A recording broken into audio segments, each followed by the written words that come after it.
about how hard it is to beat a team 2 times in a row. And it's only been a couple of days. Supermassive Blaze have had a lot of time to take a look back on what changed. And I think that showed when it comes to the veto. Well, we saw it yesterday, how much G2 were able to fix their issues even on similar maps and then come back through and actually come back versus Sentinels. So it definitely is something workable for Supermassive Blaze. But I can tell you now, ACEND have probably been in the workshop as well. Well, Supermassive Blaze starting on the attack on every map. That's a strange situation.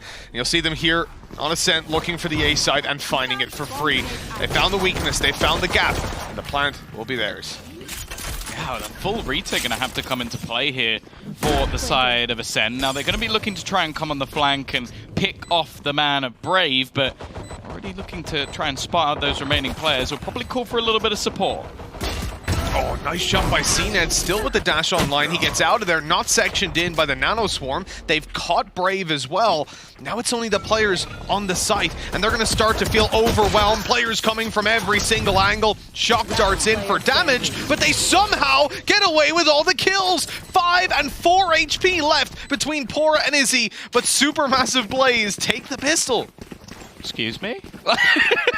that was a blink and you miss it sort of round. Izzy just finding pretty much every single kill as they look to try and walk back into the site and even landed them, as you said, while he's only on 4 HP. That was looking like almost perfect retake coming in from ACEND, but just can't get the final kills at the end of it. So Supermassive Blaze, they're going to get off to a strong start. I think that's going to be important in this series. Now, I know that in terms of the map pool, it is similar until we get to the third, which obviously we didn't see last time.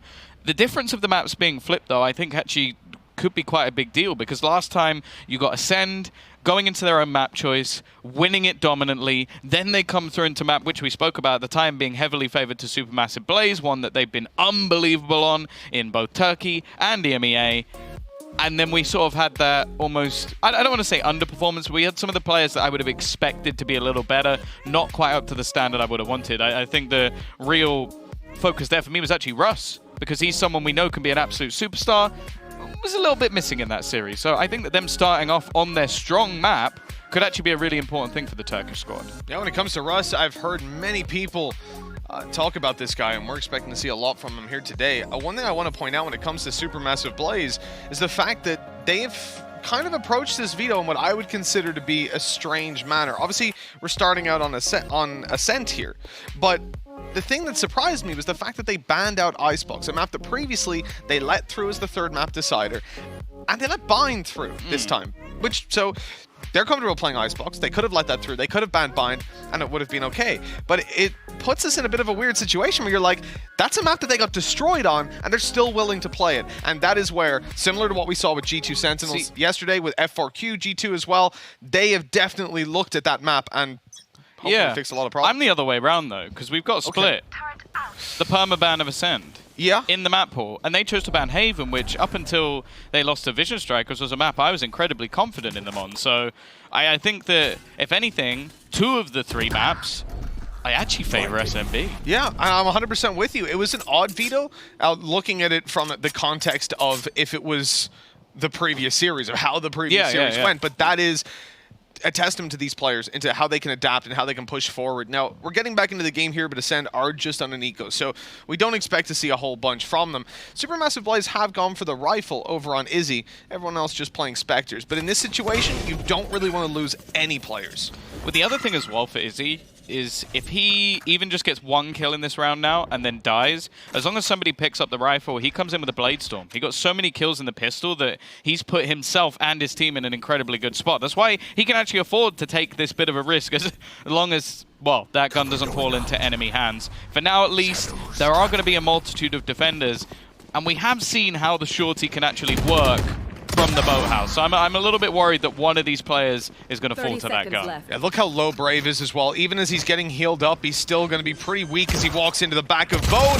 And Bone Cold not able to follow up. But there's the shorty for 1, and almost more found. Look, a decent attempt by ACEND here. They can find any more kills, it will be huge. But as we said, the weaponry disadvantage is just too great. As we go 2-0 for Supermassive Blaze, it's not the end of the world, especially with that Ghost Retrieve. They can drop over a pistol to Brave. Yeah, I expect the early stages of this next round are going to be fighting for Ultimate Orbs. It means that they can just drop the extra rifle over Izzy can play as Bladestorm, and this comes in as a much more threatening buy than what we each other. And it's going to be a learning curve for Paper X here, but I think they will have already learned a lot. Absolutely. I mean, we saw it day to day, and just the form that they came into in this tournament was fantastic. But you know what, Tom? Caster, stop talk. It's time to get back into the game. Technical issues finally resolved, and Supermassive Blaze are looking to pick up their third. Now, Brave did sell that Spectre we talked about a little bit earlier on. He's playing just with the Sheriff, and again, the intention is most likely to get Izzy a kill, get that Bladestorm online, and spread out the funds a little bit more evenly. In fact, he's holding a bit of a solo play down on long, while the rest of the team splits into short. Already Poor is going to be dropped. ACEND will deal with him as he tries to push through alone. Izzy already managing to find the trade with that rifle. Bladestorm available to him if he desires, and he will pull it out almost instantly, but Killers is there to shut him out. They're making this one costly, that's for sure, but still a 2 versus 3 for the defenders. Yeah, another player drop, leaving Turco all by himself, but he was described as a clutch player. This time he won't be finding anything. A round found for ACEND, 2 players lost, and considering Bladestorm was used up as well, I don't see that as terrible. I think ACEND got away with the bare minimum having their 3 players alive. Yeah, for sure. And what was a fairly fast-paced move out of Supermassive Blaze. I don't think they expected too much to come through here. Still going to have themselves a buy. Not really anything missing from it either. Utility on point, so it's not like this is going to be one of those weaker rounds. And in fact, you're actually seeing Killers on the other side have to go down to a Bulldog. So it's still a good possibility that we'll see Supermassive Blaze bounce back. And I think they need to. I want to see them get off to a strong start in this series. Yeah, you definitely do, considering how things went before. This is where Supermassive Blaze are really put to the test. Has their preparation worked out? And this was a map that they definitely stood a chance at taking before with the 2-1 lead. Let's see what they can build on. ACEND, obviously, having Zeke on that Odin is a big investment in these early rounds. And Izzy takes a headshot, doesn't even use his dash to get out, and he loses his life for it.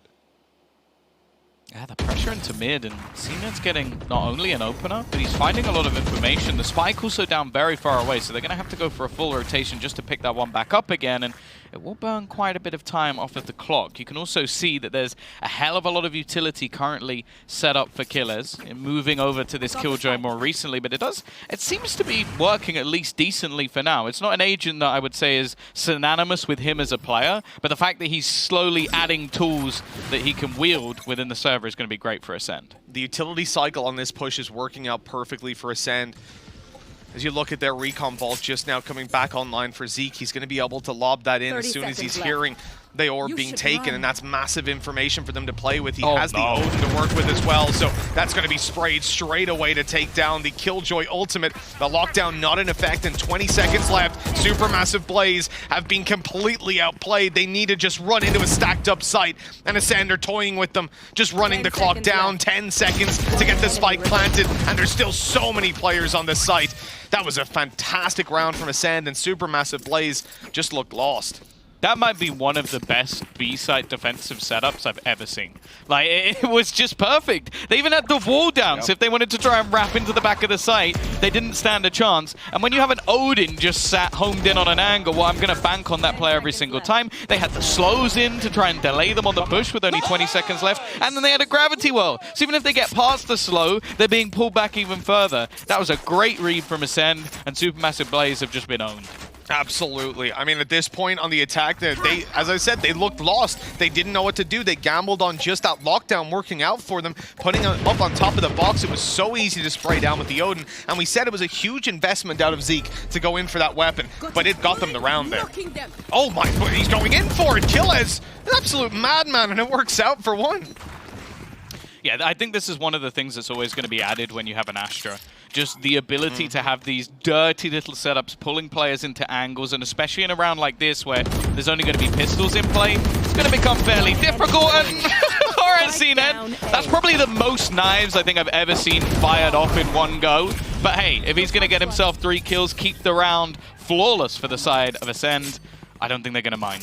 A couple of kills would have been nice for the attackers there. I think they have a small positive to look at, which is that they did die to the Bladestorm. So those are ult points that they're getting that their opponents don't get to farm up. And it's a decently valuable ultimate taken out of the hands of ACEND. At the same time, the reality is, you need to follow up with some rounds after that. You gotta find a solution. And that last buy round looked abysmal from Supermassive Blaze, but that was because they relied on the crutch of that lockdown, and that got destroyed with 20 seconds left, and they had nothing that they could really do. This time around, they won't have that crutch to play with, so I'm curious what their strategy is going to be. Well, early information seems to be the aim of the game. Passing of the drones, and Starzo tries to peek off the back of it, but Izzy will win that opener. Further information for Zeke, and he's going to go for the wallbang. He's going to get it as well! An instant trade! This man is doing so well on the Sova Odin, and well, I can see the smile on Mitch's face. I mean, you can't really resist it, can you? As soon as Izzy got tagged up that second time, he was like, oh, I'm in trouble. He knew it. He's being punished for it this time around. Zeke coming in huge with the Odin, a staple of defensive side ACEND. ACEND on 3 rounds, and the buy round for Supermassive Blaze, they again need to find a solution. They had the early opening onto Starzo, removing the res from ACEND's hands, but they still need to get into a site. And as they look to push A, CNET is here all alone, but he has an operator and a dash still online, waiting to find a victim. There's the dash out. Oh, and he's even going for the spam. I like it. It's a good attempt, but now they're going to have to just play for the post plant, right? Yep. There we go. Spike planted. A lot of information garnered from the defensive side, but they're going to wait for that full rotation. They actually have a lockdown here as well, so you almost feel like the attackers are going to have to try and fight for some tree control, otherwise this is going to become incredibly difficult. They don't have any counter to it either. There are a couple of shot darts, but I don't know if they're going to be able to land it from here. Important to break the wall first, just so that they can't focus entirely on the lockdown. They have to worry about CNET coming in from above, and as the lockdown comes to fruition, Russ is staying in position. He catches them off guard and grabs a kill. That's good work by Russ, thinning out the numbers of the defensive side, but they're still covering this. The spray from the Odin grabs a triple out of Zeke, and that is going to be close, but I think they just about got it. Oh, no, they don't. Time's a little bit too low, 0.48 of a second. But in the end, that will be the round for Supermassive Blaze by a fraction of a second in it. Yeah, I think that one of the players, it might have been Killers, was very, very close to getting it to half. Yes. And that would have been the round completely over, but it's just that late peek out to find the headshot onto him, which makes all the difference. It's probably not the manner in which Supermassive Blaze would have wanted to win the round because, well, they lost every single player. But that one shot from Turco, we call him the clutch player for a reason. Yeah, absolutely. Target selection was on point there. A little bit more body blocking would have been nice and probably would have won the round, but these are such minute things. You can never really fix those up in the moment. Drone's going to be destroyed right away, but it's valuable. 400 credits committed, but it takes CNET out of that position in aggressive mid control. He is still sitting around here, still with the dash online, so he's going to play that little bit more aggressive and look to catch them as they come on through. Already up close is Izzy, and he catches him off guard. A quick headshot, and opt to be retrieved potentially by Supermassive Blaze. And more importantly, the man advantage is now theirs. Trying to bait out a shot or two, but it's actually Starzo that takes the bullet instead. They didn't connect onto Zeke, and he's still doing work with this Odin. The problem now is he's completely isolated. His teammates have gone pushing, taking control over the back of mid. They'll know that it is going to be a push in that direction at this point. The problem is there anything that Zeke can do to delay them? It's such a shame as well. Now, 2 rounds we've seen Starzo be dropped. They have to play aggressive off this over on the Supermassive Blaze side. They know that Hunter's Fury is coming in. They want to seize the map control first. They've managed to go all the way towards the spawn. Holding up close as Killaz comes out. Oh, that spray was so good! Huge damage done! These other players, 50 HP, and Zeke isn't even going to be blinded up. They're dropping down. 30 bullets left in the magazine. Oh, no! And it's more than enough. That's 4 kills for Zeke on the backside. And Pora all alone with 9 left. They do not want to peek. They just want to run down that clock and then double peek, swinging in to close out the round. So well played by ACEND, and Zeke really showing up on this Odin. Yeah, it's one of those things as well that they made as somewhat of a recent change. Like previously on this map, we saw him playing agents like Reyna, and I was kind of looking at it going, okay, well, you just played a bit of Sova in the past, we'll see how it goes. This is an unbelievable round from him. They just couldn't clear him from the back angle. The paranoia didn't land as well, and he just did so well with every piece of utility. The Hunter's Fury taking out the lockdown, doing some damage along the way. I'm starting to wonder if they're just going to have to leave the B site alone, because at the moment, Supermassive Blaze can't make a dent.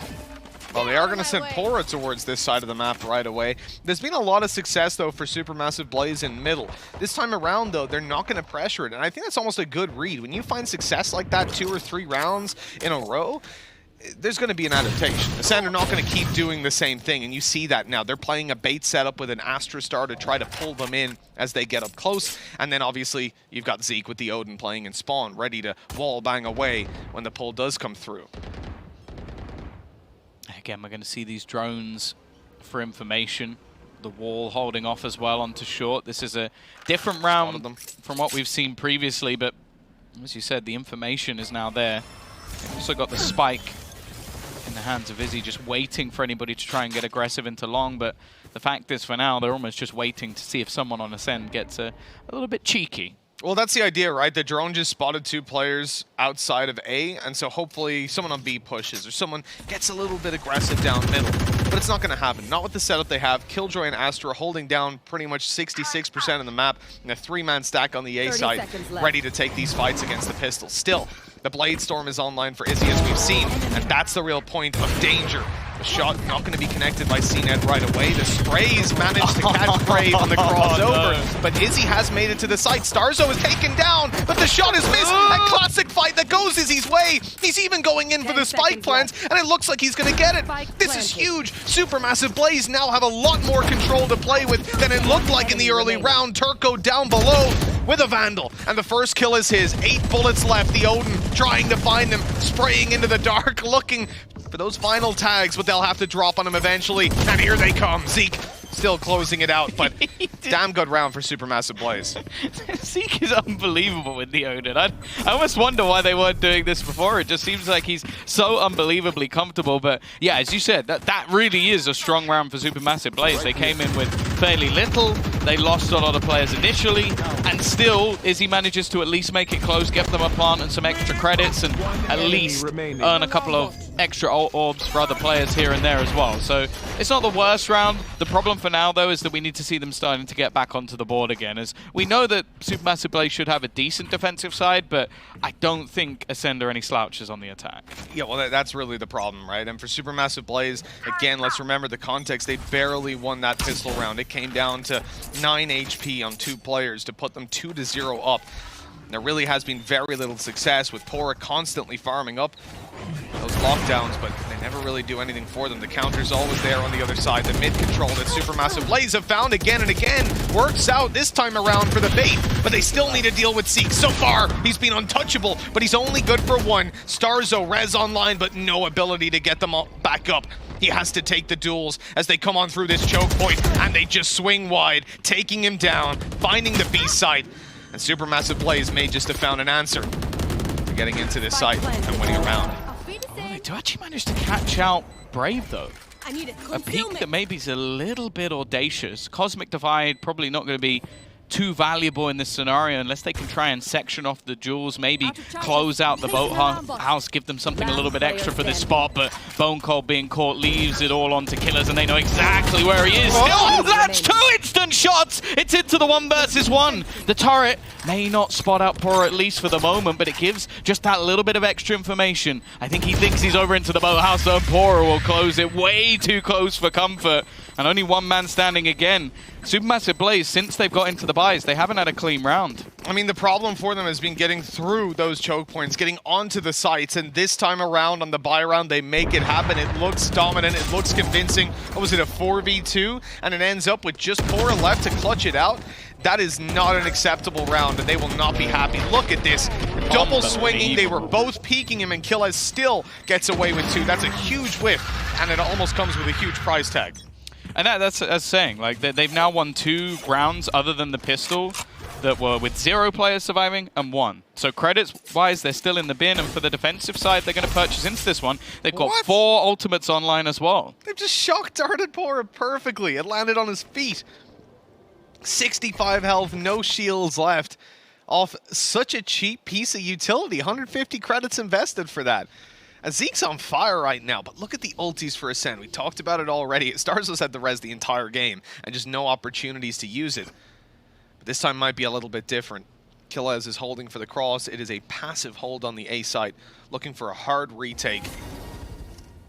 Using that lockdown as we saw before, but Russ, obviously, Hunter's Fury online, he has to be dealt with if they're to have any chance of using that lockdown to get back in. But that's the thing, we've got a lot of ultimates online, but some that will just be used as direct counters to others. So if anything, for now, Supermassive Blaze is just going to go in. Actually, Zeke's just popped his. This means they could, in theory, use the lockdown at a later date. He's done a lot of damage off the back, and actually Killers has gone down to the Nano Swarm. A little bit of a surprise. We're going to see those ults go out exactly the same time, but one's already going to be destroyed by the Hunter's Fury. However, the frags are going pretty well so far for ACEND.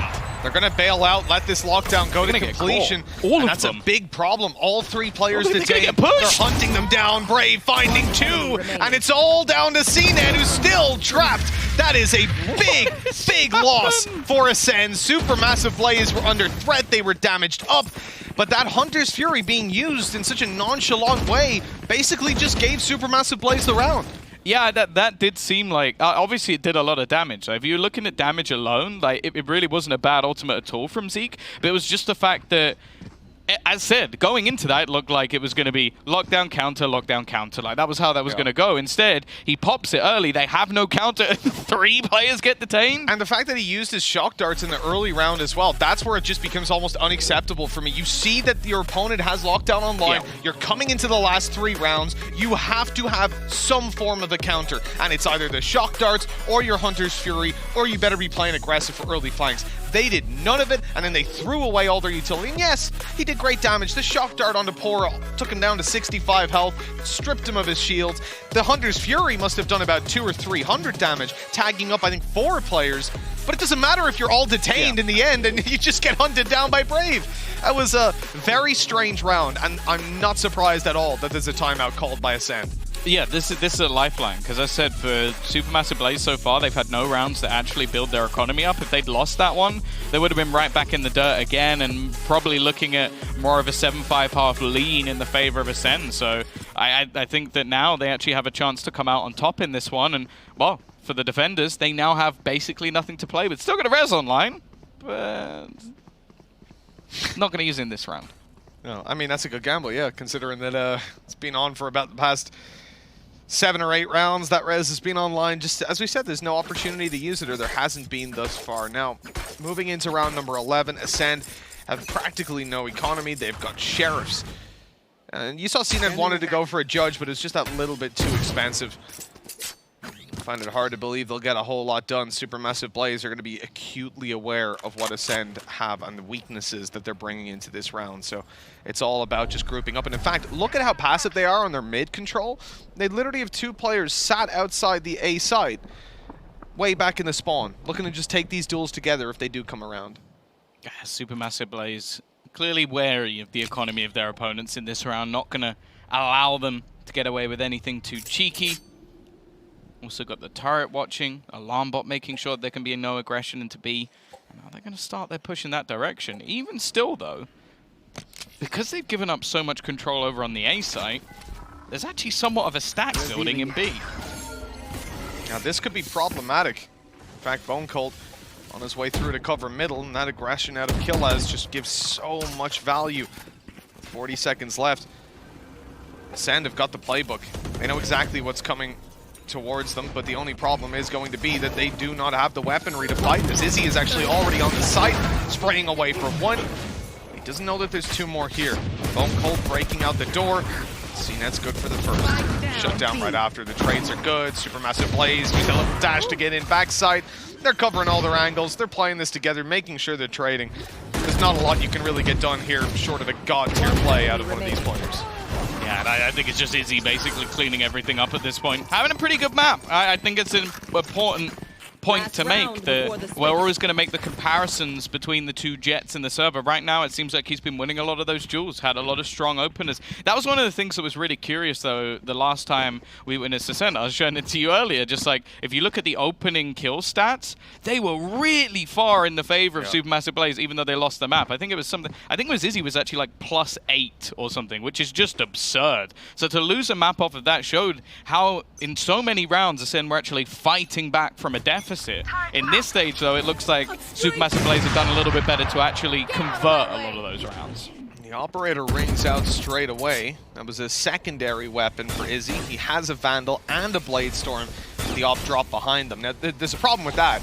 you've got to be very careful not to give up this map control and give your opponents that op to play with as they fight back into the late stage of the round. But as you can see, with all the map control they've given up, Supermassive Blaze are entirely focused on an A play. The problem is the wall that's up on B. Yeah. It's complete control. One player holding middle and everybody else can commit to this A site. If Supermassive Blaze go in as they look to be in the next couple of seconds, they are going to run into another heavy stack, but this time it'll be against rifles, and Izzy is already on the site. He's being pulled in, he's being challenged, somehow though managing to evade detection, make it to back site. Russ and Turco combine for a double entry, and this is a disaster out of ACEND. A great attempt by CNET up above, but Russ shuts him down on the trade, and Supermassive Blaze are not giving away these advantages. Oh, finally we're going to see that res pop. It took the final round of the half, something to be invested here for ACEND as they look to make their way through. It's brave to shut down another, and they will hold on to the site. 7-5 in favor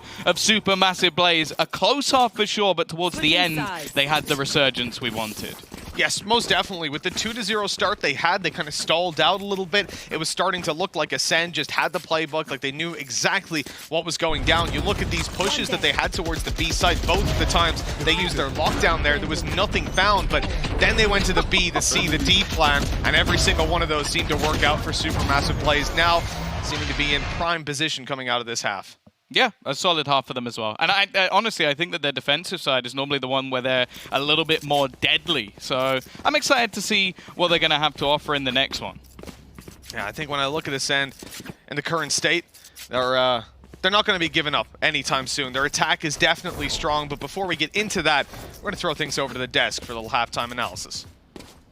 Thank you very much, Mitch and Tom. 7-5 half to SMB. Things looked a little bit dicey here, and there, Babala, they must be happy with this start. Yeah, the 4 rounds in a row, completely dominating with their just straight-up site pushes has been really good since the start, where they really were starting to get, I think, maybe a little tilted from the Odin of Zeke. Oh, God. I mean, I think everybody at home was like, oh, my God, is this for real? How is this in the game? Zeke was deadly. Let's see, actually, if Russ can step up and be the Zeke for his team, because we were mentioning, he was not performing for his team. But I have to say, one of the things that I'm really liking about SMB is that Izzy is on point. He's not losing the head-to-head against CNET. That is something, actually, CNET, I mean, he's CNET, he's never going to do bad. But on the other matchup, we saw an Izzy that was not really there. And I really like how SMB is playing right now. He's taking it to CNET. Yes. Not only is he out-fragging him, but he's taking it. You see multiple rounds where he's just pushing up mid, fighting off CNET, and even on that A side, when it's up in heaven and CNET gets his crazy op going on the retake, Izzy is in his face, which I think is very key. That's the reason why we're not necessarily seeing the star performance. And we saw yesterday an SMB being way more passive, and we're seeing it especially this last 2 rounds. We saw them waiting. We saw them, being patient. They were, on the first rounds, they were looking at what was going on mid, probably expecting to find CNET, as we were saying. But I really like this new SMB. I'm scared, though, what's going to happen on the defense because of what happened previously. Yeah, I have one thing to say also. Turning point for me in that match was Zeke when he tried to use the Hunter's Fury to stop the site push, but didn't realize the lockdown was there. Yes. And then it kind of fell apart. That's where that streak started for SMB and will continue potentially. Yeah, and also Starso, I think Tom was mentioning that he saved his rest for like the last round. But sometimes, I mean, the thing surprising for me is that why is ACEND not being aggressive, not looking for those first kills, if it's not with the Astra utility that you can use, obviously, because you have it, and just using it for the rest. Well, a small advantage here for SMB, but it's ACEND we're talking about. They've got a way to get back into this. Let's get into the second half now with Mitch and Tom. Yeah, it was a great point brought up by Kakuka there towards the end. It's like when you have these ultimates online, when you have your res, and then also add in Zeke's ulti that he used up when they didn't realize, I guess, that Pora had the lockdown. ACEND have been playing a sloppy game, and that's not something I expected to say coming into this, but maybe it's a bad half for them. A little bit of a warm-up needed. Now we come into half number 2 with Supermassive Blaze on the defense, and that's a great shock dart to start it, and a second right onto Bone Cold. No smokes for this push and very little health. He's done about 200 damage with that one. I'm pretty sure that Jonas is going to have a big smile on his face after that one, but we'll see. It's going to be the push coming through. Russ in a solid position to at least try and get something done. They need to isolate him, and they will, but they've taken so much damage along the way. Still, though, it comes back into a 2 versus 2 scenario. Izzy playing ring around the Rosie, and it leaves just one man standing. It's Zeke. He's been fantastic so far in this map, but this is still a big ask. Yeah, most definitely is. 50 HP in a pistol round like this, and there's 2 ghosts on the other side ready to take you down. You see the paranoia there, right? He's constantly thinking, like, every bullet he fires, every time he knives the wall, someone's about to jump around and take him down, but they are just turtled in on the site. Now he's spotted out. I'll look to peek him together. Or not. That's one way to handle it, Izzy. Quick little shot onto him to take him down, and 8 found for Supermassive Blaze. A great start with both pistols going their way, and we talk about it a lot. That gives you a huge leg up in the series. For sure. Like, if you win both pistols on your map choice and you don't win, then you almost have to start looking at yourself at what you're doing wrong. So we'll have to wait and see. That we will. That we will. The second round always one of these that's sort of a throwaway a lot of the time. You'll play with classics, maybe a few sheriffs, but I'm taking a look at CNED. With a Marshal in this man's hands, the round is not guaranteed at all. There's an immediate tag, a dash out of there. Izzy, now on 50 HP, is going to be much more cautious about peeking any of these pistols. I think he was going to try and make a bit of a push back towards Turco. Luckily, I don't think he's going to need that extra HP. Turco just farming up every single player, and nice shot from Izzy to close it as well. 1 player drop, not too much of an issue. 2 orbs needed for a res as well after only a couple of rounds, and Supermassive Blaze are now in an excellent spot. Yeah, definitely. That is a leg up. Like, you get 4 rounds free, basically. And you look at how these pistols play out. You've said it time and time again. You just need that 1 player to show up. A couple of headshots delivered. They feel much less predictable and much less controllable than when you look at some of the other rounds that play out in the later stages. But with Supermassive Blaze finding both, they're 1 away from double digits, and in fact from doubling up the scoreline of ACEND. That said, the attackers currently playing in with all the rifles they could possibly want. They've pushed Izzy out of mid. And remember, Supermassive Blaze did a really good job of forcing ACEND out of this mid control when it came to the first couple of rounds. Now, ACEND are looking to do the same, and it seems like a lot of the early round fights, early half fights, are going to be around this position. This is one where Here. if Supermassive Blaze can even make it costly, it'll put them into a pretty damn good spot. For now, though, they're going to be taking their time. It's still walled over on the A side, but if anything, they're more stacked up on that side of the map. The Killjoy utility is holding things back, and CNED is going to find the opener, but at a fairly hefty cost, and Izzy is already going to pick off Zeke. It's a good start for Supermassive Blaze, making these weaker weapons work for them. Izzy going over towards the Spectre. Getting back into the site now is a pretty big challenge. You know, for ACEND, if they manage to just lock this out, hold down the crossfires with the weapons that they have, it should be next to impossible. And take a look at the utility for Supermassive Blaze. With the exception of a Recon, they haven't really got anything to play with. Now Recon's about to be thrown out, signaling that the push is about to start.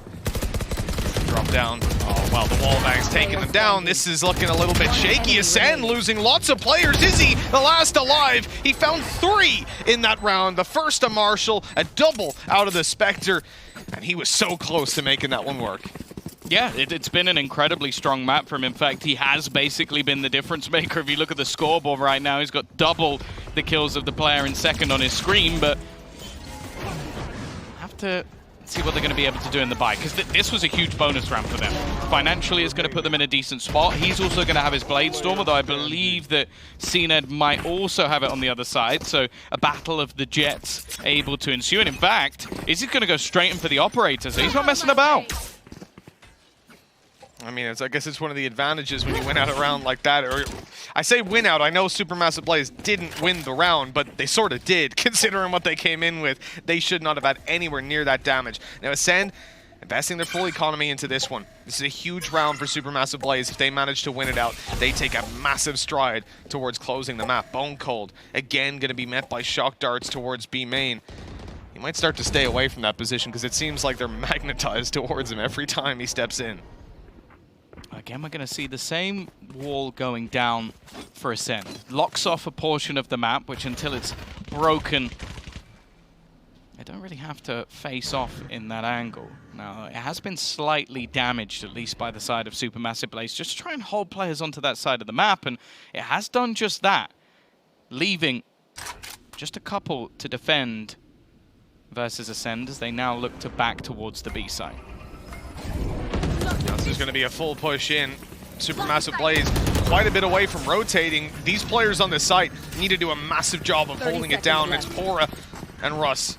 Caught inside the boathouse. Pora is somehow able to avoid being pulled all the way in. He catches them by surprise. The Blade Storm doesn't connect. And Russ, the final man standing there, sure, he'll go down, but he's already taken 3 kills. He's left Starzo all alone. And even with the plans, the res won't be online. And they're rushing him down. Look at that paranoia dash in, and you are gone out of the round. Supermassive Blaze doing such a great job here in ACEND, leagues apart from the last time we saw them. Oh, for sure. And they put themselves into an incredibly good spot now. That bonus round, not only finding such a huge amount of damage, but now they come in keeping 3 players alive. We start to see that success from Russ, which we've desired. As said, going into this series, he's one of those players which I think hasn't hit anywhere near his peak so far in this tournament. So for him to start just locking down the site leaves ACEND with not too much to go off of in this round. And with the current advantage they already have of 4 rounds, looking to increase it to 5, I'm starting to worry for ACEND on this map. Oh yeah, I mean, the next buy round is their only shot to take it. They need to start with an incredibly dominant buy round out. In this one here, it is pistols in hand, and I'm willing to discount it because they shouldn't be able to find anything. Supermassive Blaze are holding down B main, stopping any sort of damage there. That means they can stack up the A side a little bit more heavily. Izzy, early aggression down middle, keeping his dash online until he needed to use it. Allowed him to get that frag, and oh, wow. I mean, it's going as expected. I like the attempt by CNED to close the distance, but there are simply too many players around here for him to really find a gap to go undetected, to catch an angle where they're surprised. I'm actually kind of shocked that Russ is going in for that frag, but okay, fair enough. He's feeling it. Oh dear. It happens every once in a while. It's going to be the whiff, and actually that kill coming in quick enough, I was going to say. Can they get the operator? Nope.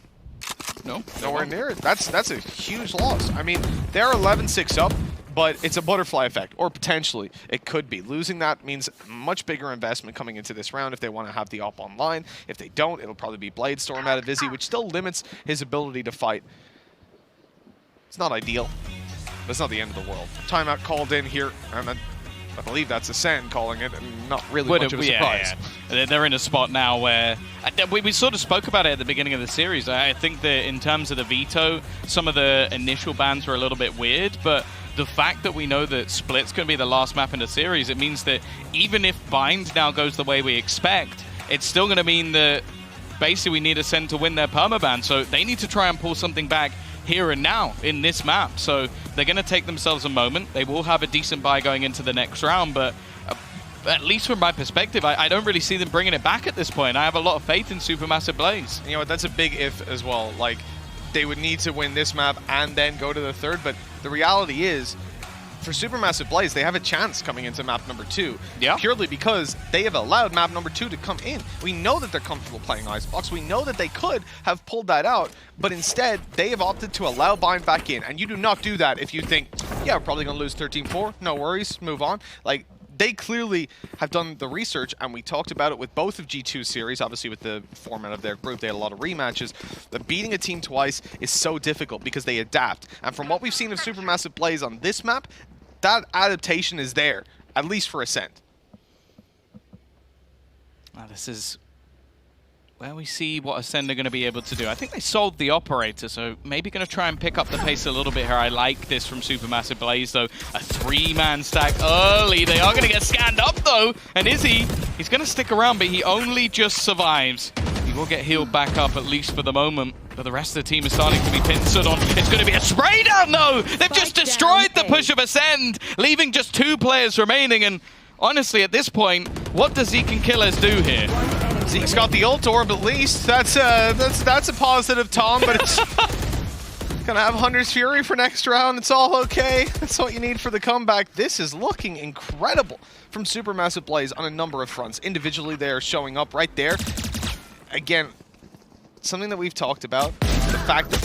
Okay, there we go. The fact that you're being split, if you allow them to gain control over short and push up A long completely uncontested, you're in a lot of trouble. But instead, they identify that they're being split, they fight for short with 2 players, they decide that that's where they want to hold it down, and Brave does a great job here of taking down CNED and Starzo, and it's the fact that, like, if Turco wasn't there, Brave probably gets 1 kill, dies, they split site, round's over. But they made that call, split-second call, to send all their forces there and try to fight it, and that's what's given them 12. Also, they dropped the spike. I mean, there's no way they could have known the spike was coming there, but it's a nice little bonus.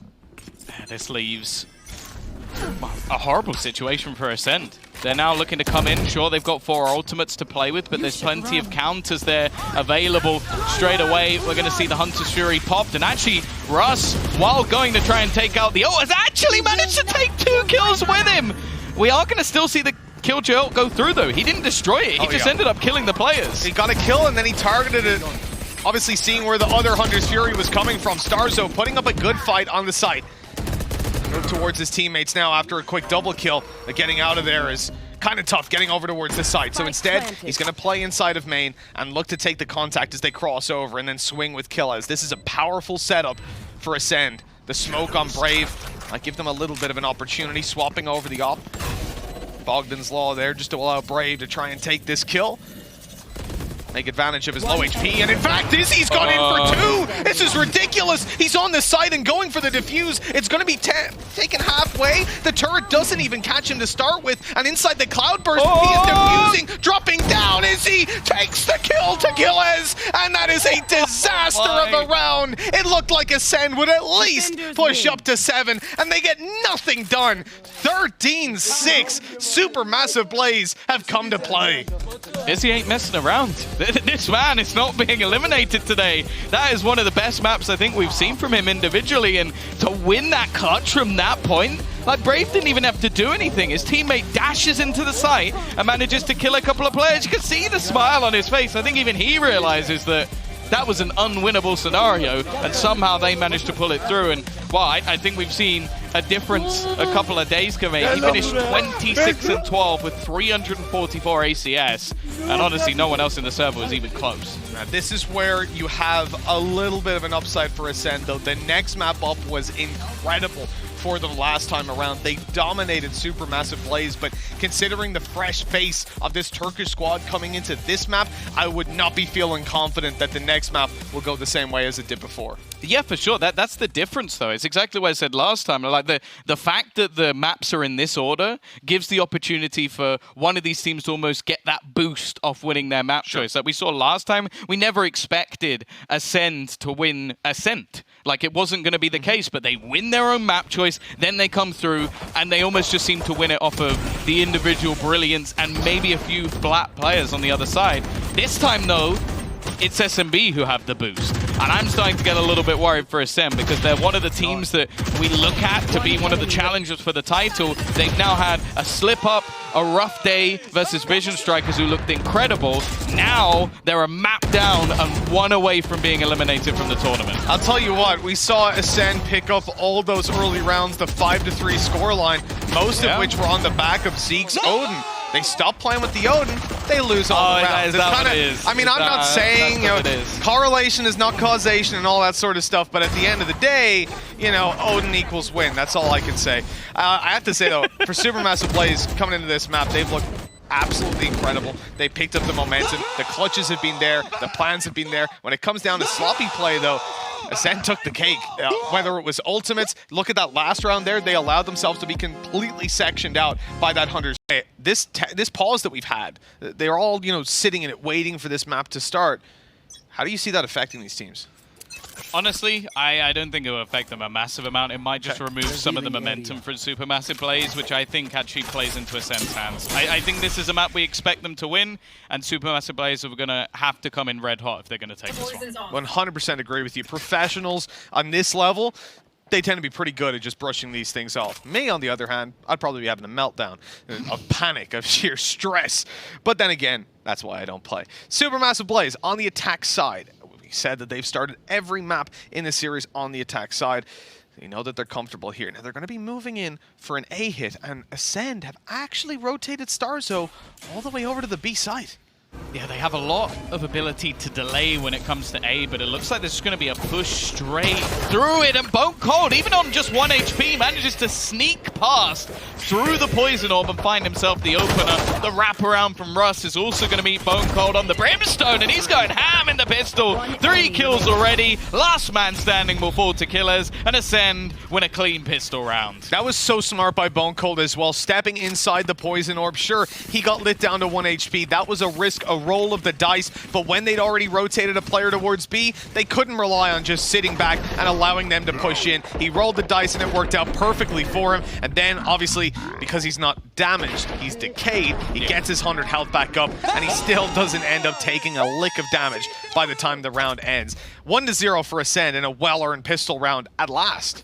Yeah, as said, this is their map. Within EMEA, they have been the kings of it. They have dominated pretty much every single team within the region. The only time they lost it was in that sort of final match versus Gambit, where they ended up slipping out after they'd already qualified, of course. So other than that, we've seen them dominate Supermassive Blaze twice, 13-5, 13-6. We've seen them beat Gambit another time as well, so and G2 13-2. So this is definitely a map where they are unbelievable. And they run a strong comp, you know, obviously based off the Fnatic comp that we saw back in the day, now elevated a little bit further, and they're bringing it to the international stage in style. 5 versus 4, and it's just cleaning up versus these pistols. Nice and easy. Killa is coming pretty close to having his ulti online, actually, just 3 away. Zeke closing out the round there with the judge. In terms of the weaponry they have, Tom, in particular with the comp that they're running, I actually see them having a really big chance of dealing damage coming into this round. Never mind just dealing damage, if Supermassive Blaze aren't careful, they can end up losing the next one. Yeah, and the thing is as well, the fact that this was a Prime Gaming flawless round means that realistically their finances are going to be good for the next one anyway. So even if they were to lose this, even if they didn't really do any damage, they're still going to be able to buy into the next. So it's not too much of a worry, an opportunity to build up some ultimate orbs as well. And we know that they have some ridiculously strong ultimates on that ACEND side. Of course, Brimstone maybe not the most popular agent, but we do like that orbital strike. Oh yeah, and we love Brimstone on Bone Cold. Why this guy uses the agent, the way the post plans can be played, his mollies can be on point. As we come into this one, we know Supermassive Blaze are going to be playing it slow. Obviously, having seen a judge in the previous round, there's going to be some concerns there. So they need to be very careful about, first of all, how they seize map control, but also their utility usage. They have to have util to use when they go in to push these sort of angles, and it looks like they're being cautious of Bone Cold crossing, but none of them already being across. Oh, there we go. Okay, they're kind of clearing it, but he's gone undetected. This could be dangerous. It could be. They've also got the smoke, so it's isolating the duel slightly. 45 seconds left as they look to take the fight and actually don't manage to pick him off. Even though Bone Cold isn't getting any kills from this, he's delaying them so much. Even going to put down another smoke. 35 seconds left. They're either going to have to make a play through it, and he's just trying to spam back pass. The drone will eventually clear it out, but the fact is they're now pushing into a 3-man stack with only 25 seconds. Couple little tags in there for Bone Cold. Flash gets him, but he still takes down Izzy. Now looking for a little bit more, but out of ammo. The pistol had to come out. A player spotted on the site, but they don't know about CNED, who swings out and grabs a double, a triple, in fact, leaving Pora all alone, and CNED finishes him off to 3-0 for ACEND. And Tom, I said with the comp they were running, you could see ACEND having a much better chance than normal coming into that third round, but frankly, that was just ridiculous. Yeah, you look at this round, and again, in hindsight, maybe you're looking at a kill feed, you're going, CNED, 4 kills, the classic CNED round. But the fact is, the hero of that round was basically Bone Cold. Yes, absolutely. He put like a minute off the clock alone. There was no one else with him. Sure, they had the Sage will go down initially, but he was just running riot, putting down smokes, putting down the Molotov, and even getting a kill before he actually dies. Like, that's something that SMB have to deal with better if they're going to be able to get any rounds on their attack. And a real shame for them was they had that Astra Star down on B long, but they thought it was clear because they'd seen no contact. So they took it back, and literally a second later, spotted Bone Cold was there. If they knew that in advance, he would not have gotten out of there. There would have been a grav well, they would have pushed through a smoke, post-flash, and taking him down. This is an incredibly aggressive stance to a round where they're up against pistols. And now the spike is obtained. Zeke has already spotted out Pora, and Bone Cold takes that info and finds a frag. Supermassive Blaze only of Sheriffs, and now they've got to fight back in to where the spike is. They've already picked up one, though. It's getting a little bit worrying, but thankfully Zeke is popping off once again. This seems to be the map where he just thrives. They put him back onto that raise. We know what he can do with this agent, and the fact that he's already getting closer and closer to that showstopper is a fantastic sign. The other problem is as well for Supermassive Blaze, because they're not really getting any kills along the way, the only ultimate orbs they're actually gaining are from dying. And now sure, that is bringing them close with at least a couple. Cosmic Divide not too far away. They've also got themselves the Seekers on Turco, but on the other side of things, we're getting a lot closer to some very impactful ultimates. Yeah, I mean, they've got the orbital strike to play with, and yes, typically the impact of that is going to be found much more so on the attacking side, but I would not count Bone Cold out of impact in these sort of rounds. You're going to get the orb taken right at the start, putting Zeke just 3 away from a showstopper, which could be massively impactful coming into the later stages, but probably more so the next round than this one. Supermassive Blaze have given up all the control of B-Long. They're holding for the push that came through in the previous round, but ACEND aren't going to go and repeat the same strategy. They're not silly. Instead, they've gone for a little bit of aggression and taking the orb, and now they're holding it down inside Hookah and putting an A-rotate into play. Risky game for Killers, but again, we're going to see them just denying the space initially, and actually Starzo getting into a slightly more aggressive spot. It seems like he might have an idea that they're about to push this smoke. Now they're going to put up their screen, but he's waiting on the edge of it. A push through here would almost definitely grant him a kill, and is he going to be able to avoid the drone? I think he has. Now that smoke might not last much longer, but he's going to find himself a freebie for certain. The orbital strike, again, this is just splitting the push. They're stopping them coming out of Bath, focusing on the fight over towards mid, and Starzo rips them a new one. Supermassive Blaze in a 2v4, and they're trapped inside of Bath. They need to make a move out of here with 20 seconds left, or else it's just going to be down to the save, and it looks like they are still going to commit for this round. Starzo actually getting pushed on, and with 10 seconds left, this could be an opportunity to get a plant down. Another kill comes back, but Brave needs to deal with Zeke if they're to have any chance, and the time was too low, let alone his health is on 0. 5 rounds for ACEND, as they refuse to let Supermassive Blaze have anything. Yeah, it's one of those rounds as well where, sure, towards the end of it, you look at it and go, okay, that's pretty close. They made it costly. They brought it back a little bit further than you might have expected. But it doesn't really matter. Like, the amount of rounds that we've now seen in a streak, a flawless in there as well, previously, means that the finances are absolutely fine for ACEND. They won their bonus as well, so they're in a spot where, okay, 2 players is not ideal, but it's not like it's going to affect them at all financially. This is a situation as well where we're, again, seeing the adaptation, the on-the-fly thinking coming out of these guys. CNET's going out for more. I don't know if he realized he's playing a Sage this time around. That's going to be an operator on the floor and a completely unnecessary peek, excuse me, to give them the pick. With Izzy down, well, we get some old school operator play. Russ, known for his jet before joining this squad. And, well, maybe there's a reason Izzy's picking up nowadays. Don't do him like that. Nice molly. Nice molly for damage. Yeah, obviously Russ was the player who picked up CNET's spot on BBL as the jet operator player. He was literally the replacement for the man that got taken down and gave that op over, but he hasn't found anything with it. It now falls to Pora to try and get some damage done, all the while that they're slowly pushing up long. There is a flank play coming in.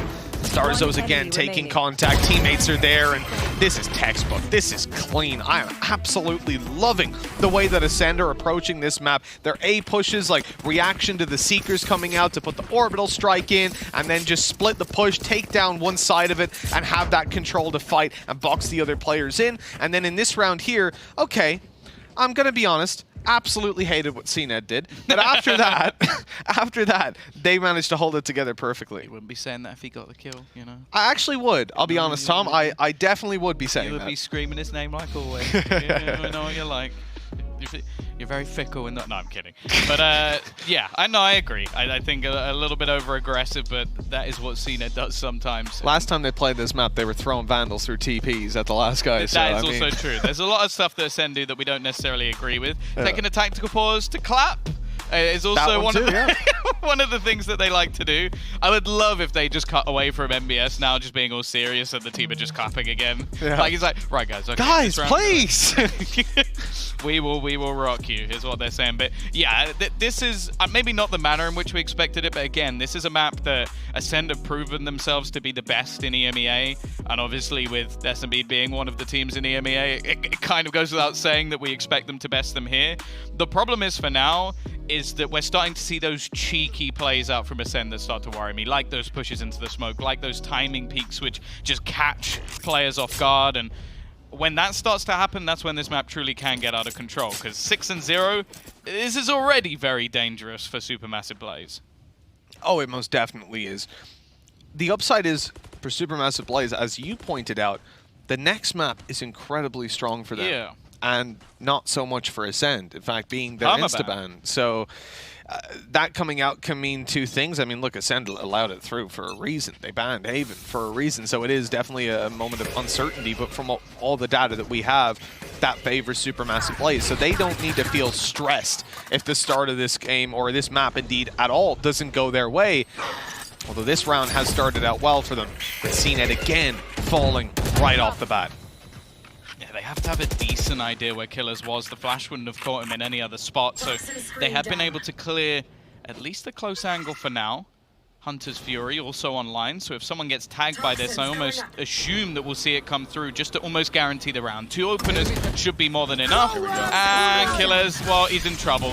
Trying to dance his way out of this one. I think he's going to get away with it as well, so that's something at least, and they may not know the stars is waiting on the corner, but here strikes Izzy again. It's only one, but there is no chance for Killers here. He should be shut down at the back of the site, and it's left onto Bone Cold. Yeah, the 1v4 that looks practically impossible. Great push out of Supermassive Blaze. The early fight going their way up against CNED, shutting him down in mid. They relocate to B. They blitz out onto the site and take every single fight they can. And it's even that Hunter's Fury used to push Killaz out of position. That means that he's not ready to react to his teammate. He's not ready to take that fight right away because he's jumping around. He's trying not to die. And then Starzo all alone gets shut down. Although it doesn't get a kill, and the damage is almost superficial for the most part, it's about the disruption to the strategy and the setup that ACEND had in play. As said, with the manner in which these rounds have gone, ACEND are not going to be in too much trouble just yet. And already, instantly trying to lock out any pressure into B. It was the success point in the previous round. Why did they put the Viper wall down if they're going to use the Viper's pit? That's one like small thing for me. I'd much prefer to use it for post plant, you know? And, okay, it's there to help you out in hookah, but anyways, Izzy's sending it. Bone Cold's down right away. A man that's solo held down B long for upwards of a minute before didn't last even a few seconds. Yeah, and his ultimate's also gone out of the round, so it gives a lot of the retake potential away. A very aggressive position as well from Zeke. Normally we'd call this the one and done. He's going to be in quite a bit of trouble. He has to go peeking, and actually, he'll take one out, goes back with the showstopper, and he's still staying alive. The nade will get him out of there, and Zeke is just going ham! A third player dropped. He should have got nothing from that position, and now it's left all onto Pora. Everybody on the side of ACEND is just thriving through these rounds. And while Supermassive Blaze have got to be kicking themselves, they knew he was there. That drone spots him, but of course your first thought's going to be that he'll try to blast pack out, he'll try to run away. You don't expect this kind of a peek. Then the showstopper, I mean, there was no way for us to get away. He had to try to take the kill, try to face him in the same attempt by Izzy, and even if he got the kill, he would have been taken down by the nade. That was unbelievable. I really want to zoom in of just Bone Cold's face there. He's just like, what? Yeah, what just happened? How have you done that? That was a one and done. And the man was playing with a Vandal as well. So much harder to get multi-kills in those positions. But hey, good job that he had his nade and his rocket launcher to come in and stop the show. Oh, that's a lot of information. They've just seen 3 players deep down in the smoke. Oh no! What was he doing? He had the Tiger out. It was a choice. No, I think it was a flash, right? And he had a choice of either popping a flash or even if it was the Tiger, getting out of there. Just the information wasn't there to play with. Nice. That was absolutely amazing, and it's such a nasty little thing to orbital strike right down on top of him, because that is the position that you pop your drone from, that you pop your Tiger from, that you'll flash for your teammates, where you know I'm not in a spot where I can be taken down, and regardless of... He's done that in an eco as well. Versus an eco, absolutely. But hey, if you let them get up close like that, whether it's a Tiger or a guiding light coming around the corner, that can bridge the gap way into their favor and give them a weapon potentially to play with. And we've seen what Supermassive Blaze can do typically when they have a weapon to work with in those low buy rounds. But at 8-1, we haven't really seen a lot from them on this map. And I think that the story that we were pitching, that maybe, you know, they've made the adaptations and they've left this map in for a reason. Well, whether that's true or not, it ain't working. No, I think they will have known coming into this one that it was going to be an uphill battle, not wanting to play one of their permas, moving away from other maps within the series, and you can't really blame them for that. The other side, ACEND, it's good to see them back. As you said, in the last map, it definitely was, there was a lot to be desired, I think is a way to put it.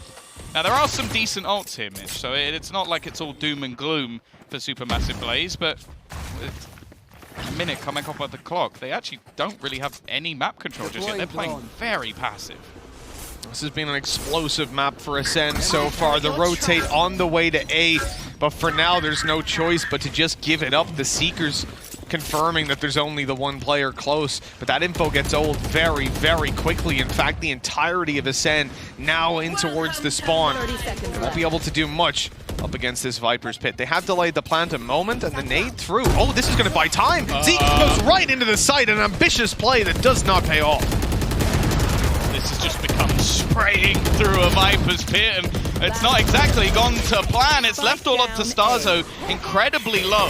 Now the spike was dropped, and they're yet to get it planted, but it will eventually go down. This leaves the possibility of this round as slim to none. He needs an instant frag, and Pora is already waiting. The retake won't come through for the side of ACEND. Supermassive Blaze have their second round. Big bait, good.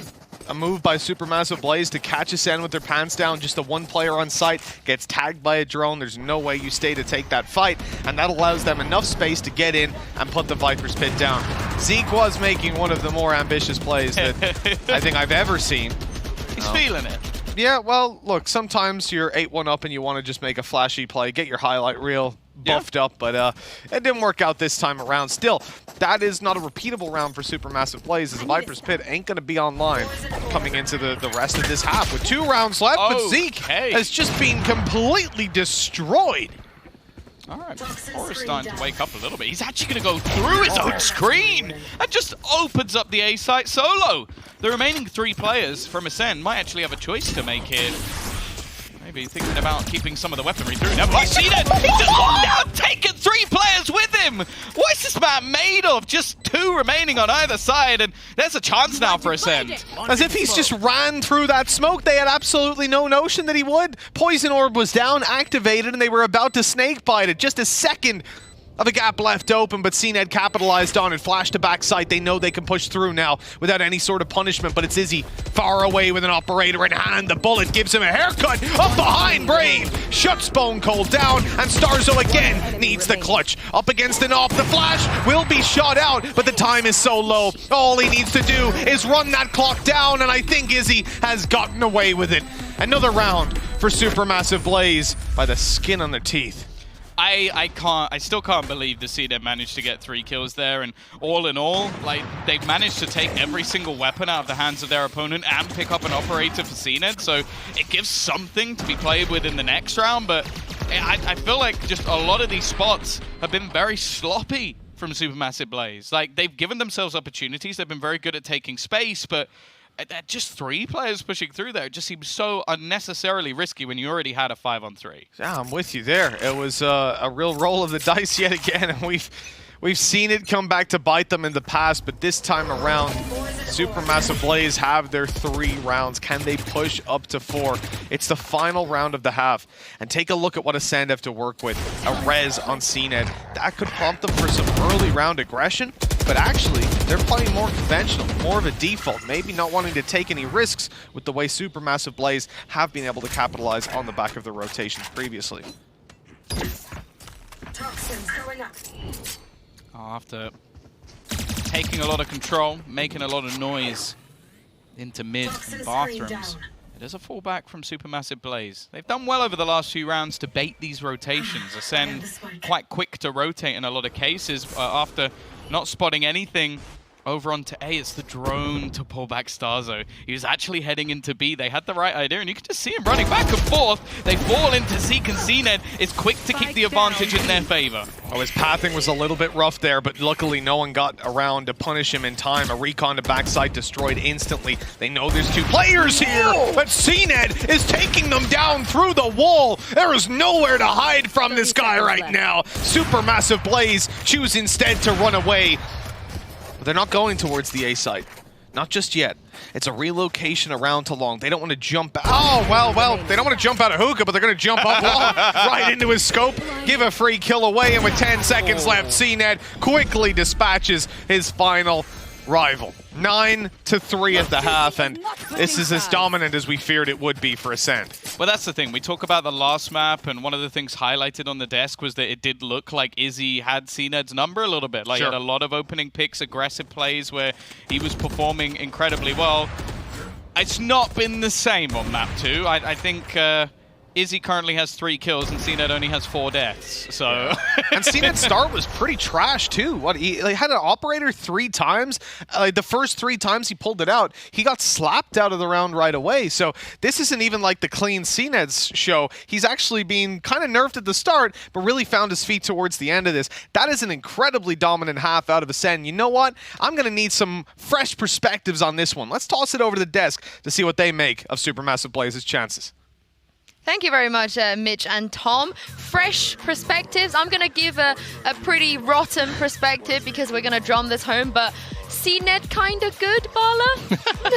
Yeah, I don't know if this is going to be fresh perspectives or just us hyping up CNED because he has shown up to the stage finally.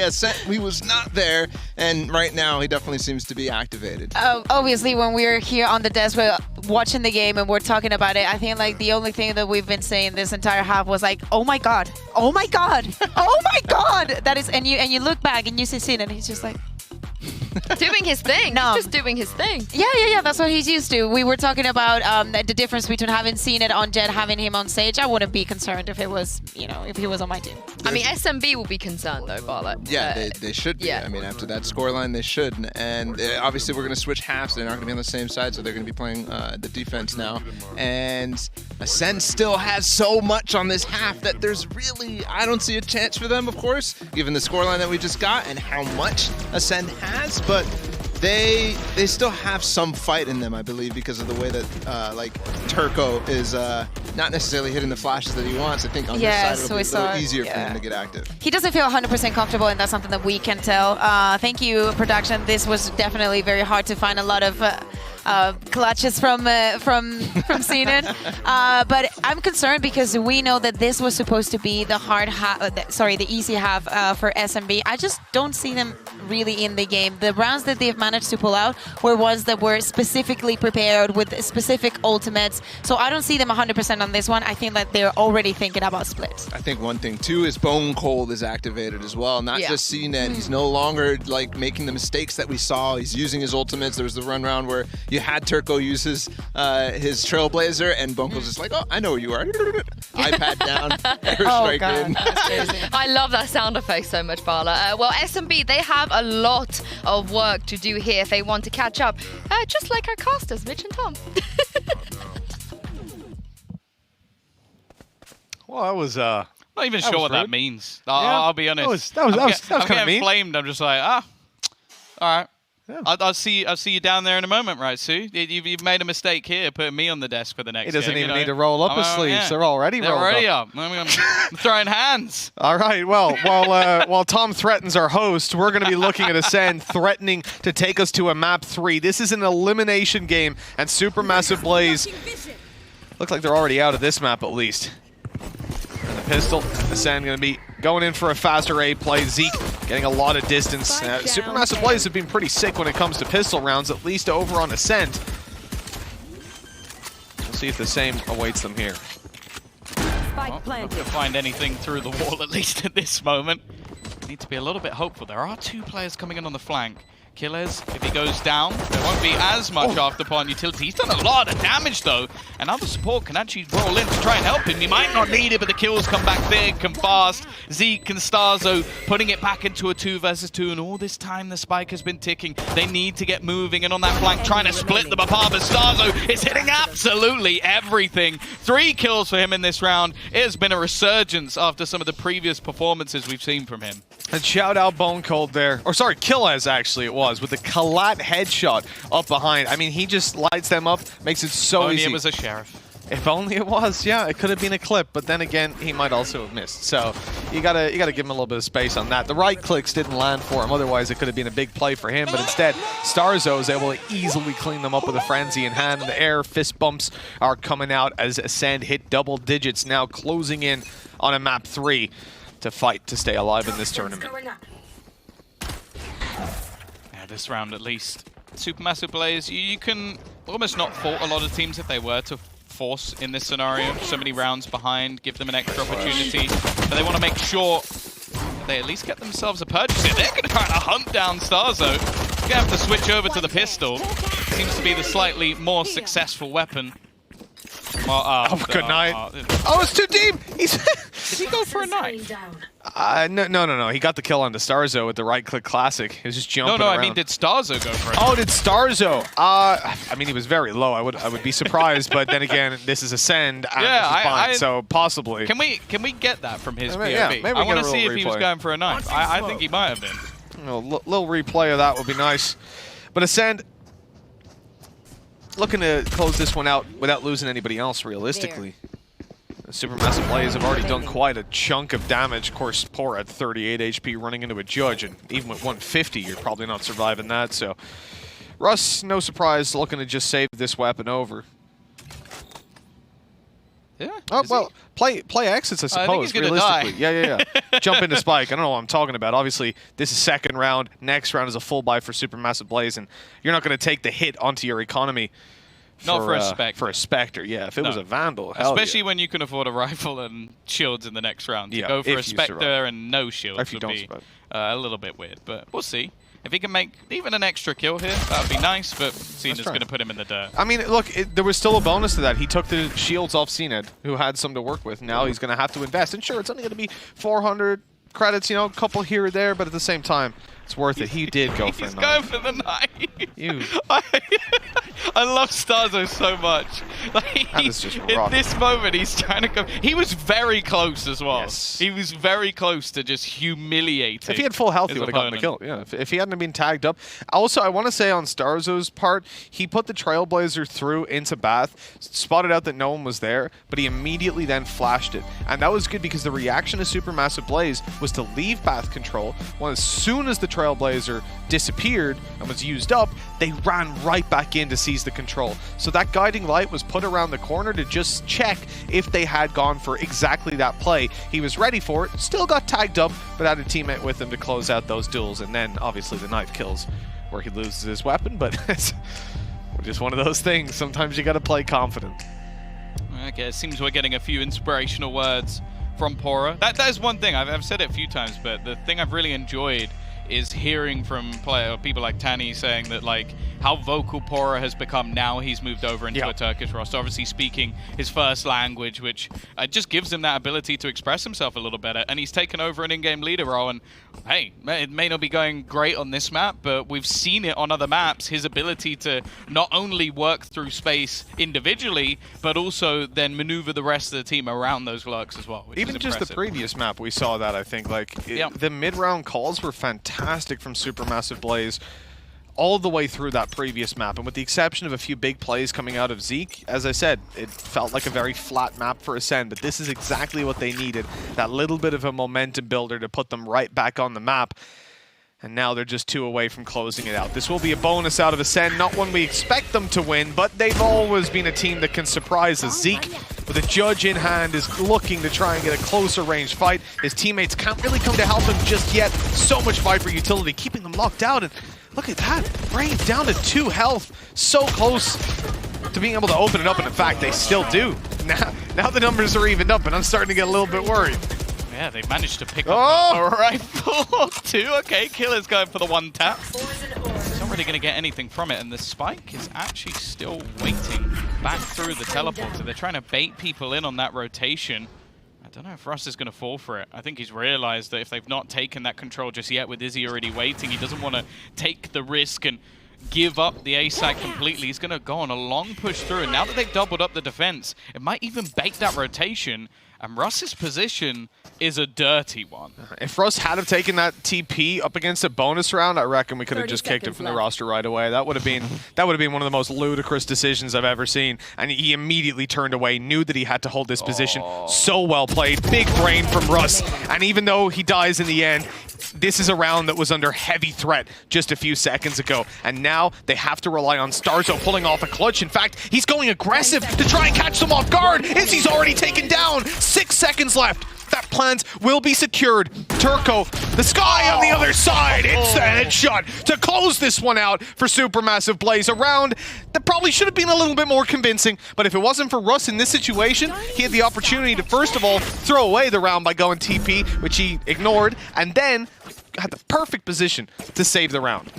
Even still, it has been a night and day performance again for Starzo. Like, this is a round, as we always talk about, that if you're getting even 2 kills, that's a pretty good one. To get it 4 into a 1v1, and it took a ridiculous shot out of Turco for them to actually close that. So definitely maybe a little bit frustrated, but I don't think they're going to be mad about that round at all. I'll tell you what, though, from a ACEND's perspective, obviously having those weak weapons and clutching it out would have been massive. But yeah, as you said, you're not going to be too stressed about this. You're going to sit down and say, hey, you know what, guys? Damn it, we should have won that. Let's get all depressed now. They've got rifles to work with here. This is the round that they'll look to take across the line.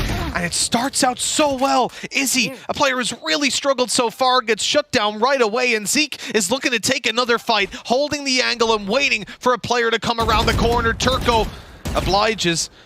The kill doesn't go to either team. Zeke, though, going back out a little bit too greedy, and Turco will punish him this time.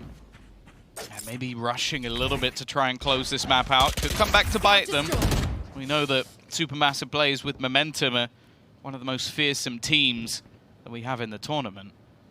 They're going to start surrounding this B side. Rotation actually started to go back in the other direction, but with the flash giving away that there's a player here, I was expecting someone to go back, but in fact, no, it'll just be the 2 players to try and hold on to the site. Looks like ACEND rotating over in the TP, but that's only what it appears to be. The other 2 players are still inside hookah waiting to jump on out with the spike in hand. This is a dangerous play, a risky one indeed. And Bone Cold, he's not going to catch the kill. Sure, Killer's trades it back, but look at this, down on long. Tucked away is Turco, and he catches them off guard. 20 seconds to deal with them, a double TP to close the round. Well handled by Supermassive Blaze. They get baited out by a rotation through the teleporter, but they don't allow themselves to throw the round away just there. They maintain composure and find a 5th. But that's one of those things that you look at the way that the round ended, and you might look at it and go, "Well, we could see the but actually the play that ACEND made is a very good one. Yes. Like throwing in those players into the teleport, showing players on the other side of the map. It did bait the rotation eventually because there was no one left on long to actually almost convince the remaining players that they were still here. It was just that slight hesitation from Supermassive Blaze and a decent read on the scenario that actually wins them that round. Otherwise, it could have very easily fallen into the laps of ACEND. And now we come into a stage where you've only got pistols in the hands of ACEND, but only pistols. I mean, what are you going to say? Only CNED? Realistically, this is still one that can swing their way. We've seen it before, and Supermassive Blaze need to be careful. Izzy coming close to getting the kill. Tags him up for Turco, and although Bone Cold finds one, there's still so much more to be done with that spike down. They have to fight for this control. Starzo popping his flashes endlessly. The TP comes through, and they just played that perfectly yet again. Really impressed by Supermassive Blaze in the last couple of rounds. Yeah, we're gonna have 9 ultimates online for the next round as well. So it's not something you see too often in Valorant. Bone Cold getting a single kill was actually enough for him to guarantee his into the next round. So yeah, I think this is going to be a very difficult round to commentate, Mitch. Yeah, with Zeke just 2 away from a showstopper as well. I mean, I'm not looking forward to this one, I'll be honest. Things are potentially about to get very hectic indeed. Let's take a look as the round is about to kick off. ACEND playing quite a slow one. to be honest, when you have these ultimates to play with, this is a sort of round where you can't really just run. I've got your Oh, that's really unfortunate. That's the more typical position for the Viper's pit to be put down from, but it's much deeper, so the orbital strike doesn't catch anybody. Pora able to play outside of it and then fight right back in. CNED basically on 1 HP. The push outside of Hookah did a little bit of damage. Bone Cold is through with 3. A resin, but Russ is undetected. They have no idea that he's on the site, but Bone Cold again shutting them down. Sure, CNED falls, but it's a 2 versus 1, and Bone Cold aces the round, 12-6. And what an incredible round it was from this Brimstone. match point. The worst thing is it started off with the ultimate getting absolutely nothing, and he took that personally. Yeah, he really wasn't happy. Oh, you want a deep Viper's pit? Yeah, sure. Where are you going to go now? This is just ridiculous. He was surrounded by 3 players there, gets all 3 of them while spinning around on a dime, and then comes back through to ace it. What a round from Bone Cold. And we have spoken about him in this tournament so far, like having quieter performances, not quite being up to the standard we've seen from him, even as an in-game leader. That is the Bone Cold we love to see. And look at the energy and the emotion on this team. The second that he aces that one out, he's got players coming over. Starzo's giving him fist bumps. Everyone's excited. Sure, they're very close to winning this map, and it wasn't under threat. That wasn't a clutch that brought them back into the game or anything, but it means so much to them, and they know that the more dominant this map is, the harder it will be for Supermassive Blaze to bounce back coming into the next. Actually going to see the ult popped fairly early in this round. Actually, you know what? Russ is going to find himself a kill. A freebie opener, and with some of the weaponry a bit weaker at the moment, I assume the reasoning is because Zeke actually has a showstopper. Yeah. A chance for him to open up. Well, here he goes. That almost looked like it was going to be a double damage done. Just 68 HP left on Brave. The nade comes dangerously close, and a spray down from him. He's trying to deal with the wall. Get it out of play so they can spam on through, but that just opens up the room for Starzo to get into position and grab himself the kill. 3 versus 3. No orbital strike to play with here. Izzy spotted coming up behind. He's getting the kill on Zeke, but Bone Cold somehow manages to trade it back. Tough kill for him now. The Bone Cold acing the previous, and he's got to come up with another massive clutch. This time around, it won't happen. That timer's pretty low, but I think he still got it. Yeah, it's still comfortable enough. Yeah, he's going to take a little bit of damage from it, but that was never in question. He had loads of time to get that defused. I like the fact that he did have the molly ready. If he gets that kill, then there's a completely different scenario where the molly lands, he can bait out the time, and it really could have gone incredibly wrong. Nice shot. Wow, that was... He's crisper today, but this was Russ's round. Huge start to it, pulling out the Hunter's Fury, and then just locks it down on this retake as well. As I said, that kill was everything. If he loses that battle, I think the map's over. I agree with you 100%. Now we come up to this 5 rounds in a row needed for Supermassive Blaze. And remember, this is the map choice of Ascend. What that means is Supermassive Blaze, as we said earlier, decided to start on the attack, and they got basically nothing done. And now, even despite the pistol not going their way, they are clocking up rounds. They are starting to look like there's a breath of life back into their game. Izzy is a really nasty angle right now. I mean, I don't see any way that you even pre-fire this as they come around, and he can dash out of there for free. This is somewhere that Zeke needs to make a blast pack play through. If he just runs, he's dead 9 times out of 10. Oh, Russ might be as well. No. Great utility usage. Izzy, not good for the kill, and Zeke takes him down. That's like an up this. retrieve. Starzo's eliminated Turco. The B side is theirs, and Ascend have a 5 versus 2 to look to close this one out, to stay alive in this tournament in Masters 3 and bring us all the way to the deciding map. Can't end it with a thrifty. You just can't end it with a thrifty. It's only left on to Brave, the youngster, to try and give them something in this round. It was a beautiful execute. But this is not the way that SMB wanted to fall out of this map. Very little chance for him here, and he's going to have to try and run away. Ascend will take it 13-7, just as dominantly as the last map for their opponents. We are going the distance here, Mitch, and I wouldn't have it any other way. Absolutely not. If we have to say goodbye to a team from EMEA, let's make sure we see as much from them as physically possible. And Ascend, you can see just how happy they are to take this one across the line. Now they fight for survival on Split, but that is, I mean, on paper, not a map you would expect them to have allowed through. As we were talking about, this is their insta-ban, and I'm curious to see what they're going to pull out. The one upside is that they obviously feel comfortable playing it, and Supermassive Blaze, how can they possibly prepare for this? Well, yeah, that's the sort of one saving grace for them, is it is a relative unknown. Like, we have seen a couple of times them pull out this map. Starzo was actually on a Raze. We had CNED playing a Reyna, which is not something we see too often. It just hasn't worked out for them just yet, but I assume that means that we are going to see something very special going into the last map. I think that was a rough one for Supermassive Blaze. The thing is, though, I think that both teams realistically would be prepared for this scenario. The fact that, maybe not the split map, but more so the fact that they would end up on a third. And realistically, now we get into the grounds of where both teams will be ready to try and perform. So I don't think Supermassive Blaze are going to take that one too hard. It was a map that I don't think they'd be expecting to win. No, they didn't come into this expecting Bind to go their way. Again, a little bit of a surprise that they let it through, but starting on the attack certainly didn't work out for them this time around, but you could see the intention, and this definitely could have been a map that they got a lot more done on. Still, we said that... It is devastating to be the EMEA casters being there to eliminate one of the EMEA teams. Send our boys home. It's not something we're going to enjoy, but hopefully it's at least a good farewell, I guess, with a strong map to finish. As I said, it's a surprise pick to see this come through for ACEND, but it's also a big change in compositions. They've played a lot before with even Astra coming in onto Zeke, so to see him back on his Raze after the performance in the last map is something that excites me quite a bit. Well, those shields from Starzo that he invested into didn't exactly do him a lot of favors. He gets tagged up on the crossover, and the Trailblazer doing damage as well. ACEND giving up control over what was to be a nasty little setup. They had their camera watching middle and two players prepared to just completely crunch in from ropes. Instead, that control is completely given over to Supermassive Blaze. It has cost them a little bit of time, but they have plenty still to play with.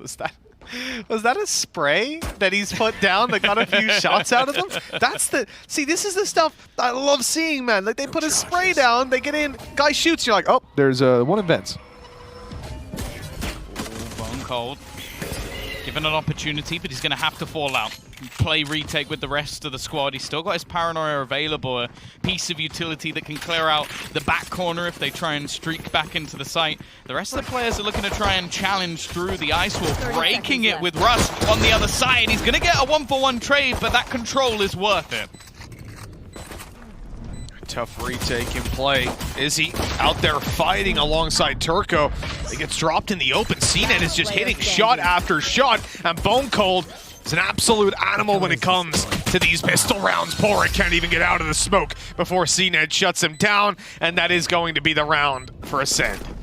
Yeah, a solid retake as well. Reclaiming a lot of control, winning a lot of the battles, and more importantly, just sectioning off the jewels so that they couldn't basically be isolated. No real opportunity for the remaining players to fall back either. And more importantly, this man's on form. Now, as I said, we've seen some changes on the side of ACEND. I think last time CNED was playing a Reyna. Now he's back to his classic Jet.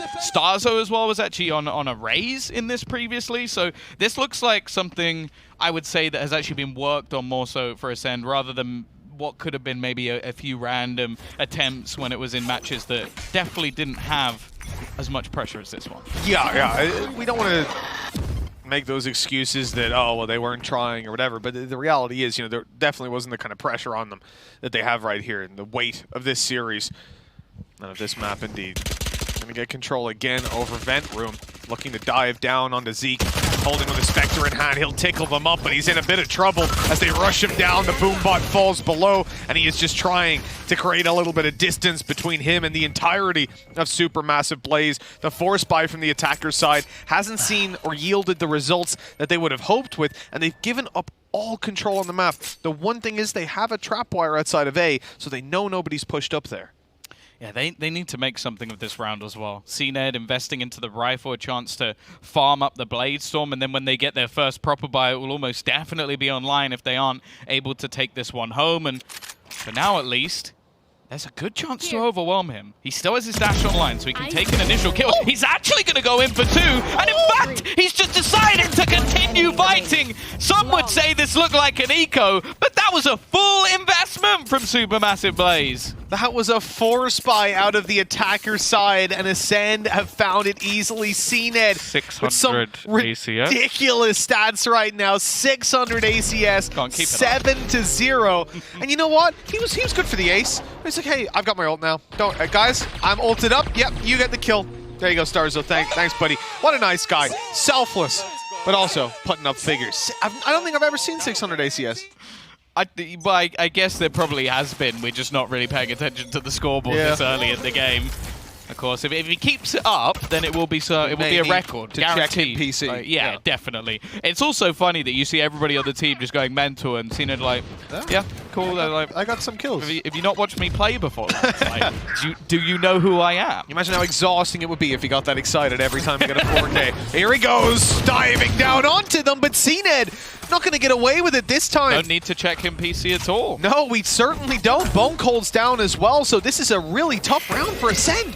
They've won up against the force buy in the previous, but now just pistols are getting the better of them. Stampeding down the ramp, they've been heard, and these players are turning to watch them. Izzy taking first contact. Zeke is in trouble. And I don't even know if they go for this. With a Phantom on Zeke, with a Spectre in Killes' hands, you might just want to save this over. Killes try to get as much damage as he can, because it's unlikely this round goes their way at this point.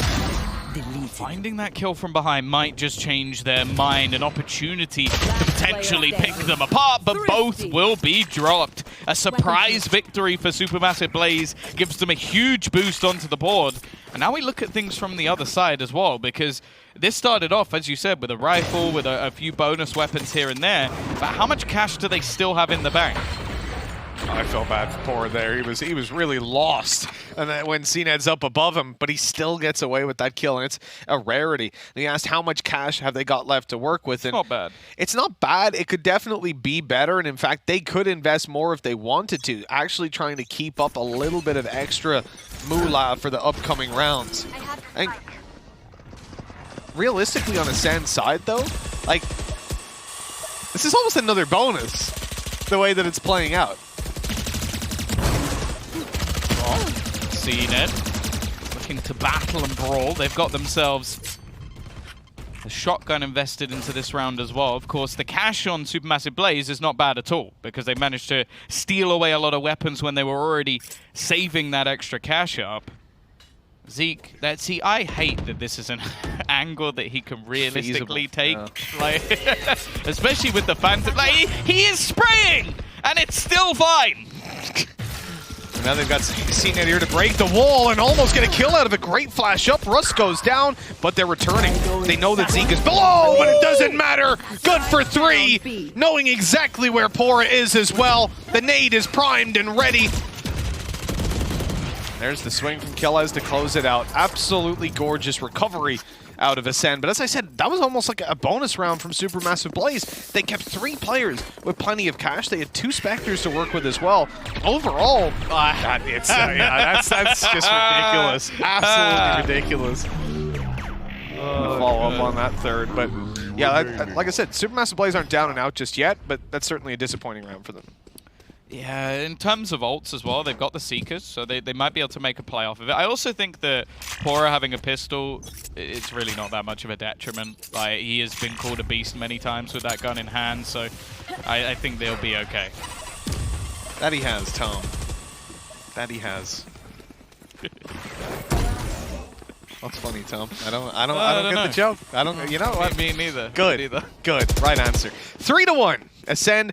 On the defensive side, give up a lot of control yet again. This time, there's actually an open avenue for the attackers to just go through vents, but obviously that's where Cypher comes into play. Being able to solo hold this entire side of the map, essentially half of it by himself. But they send CNED here to reinforce.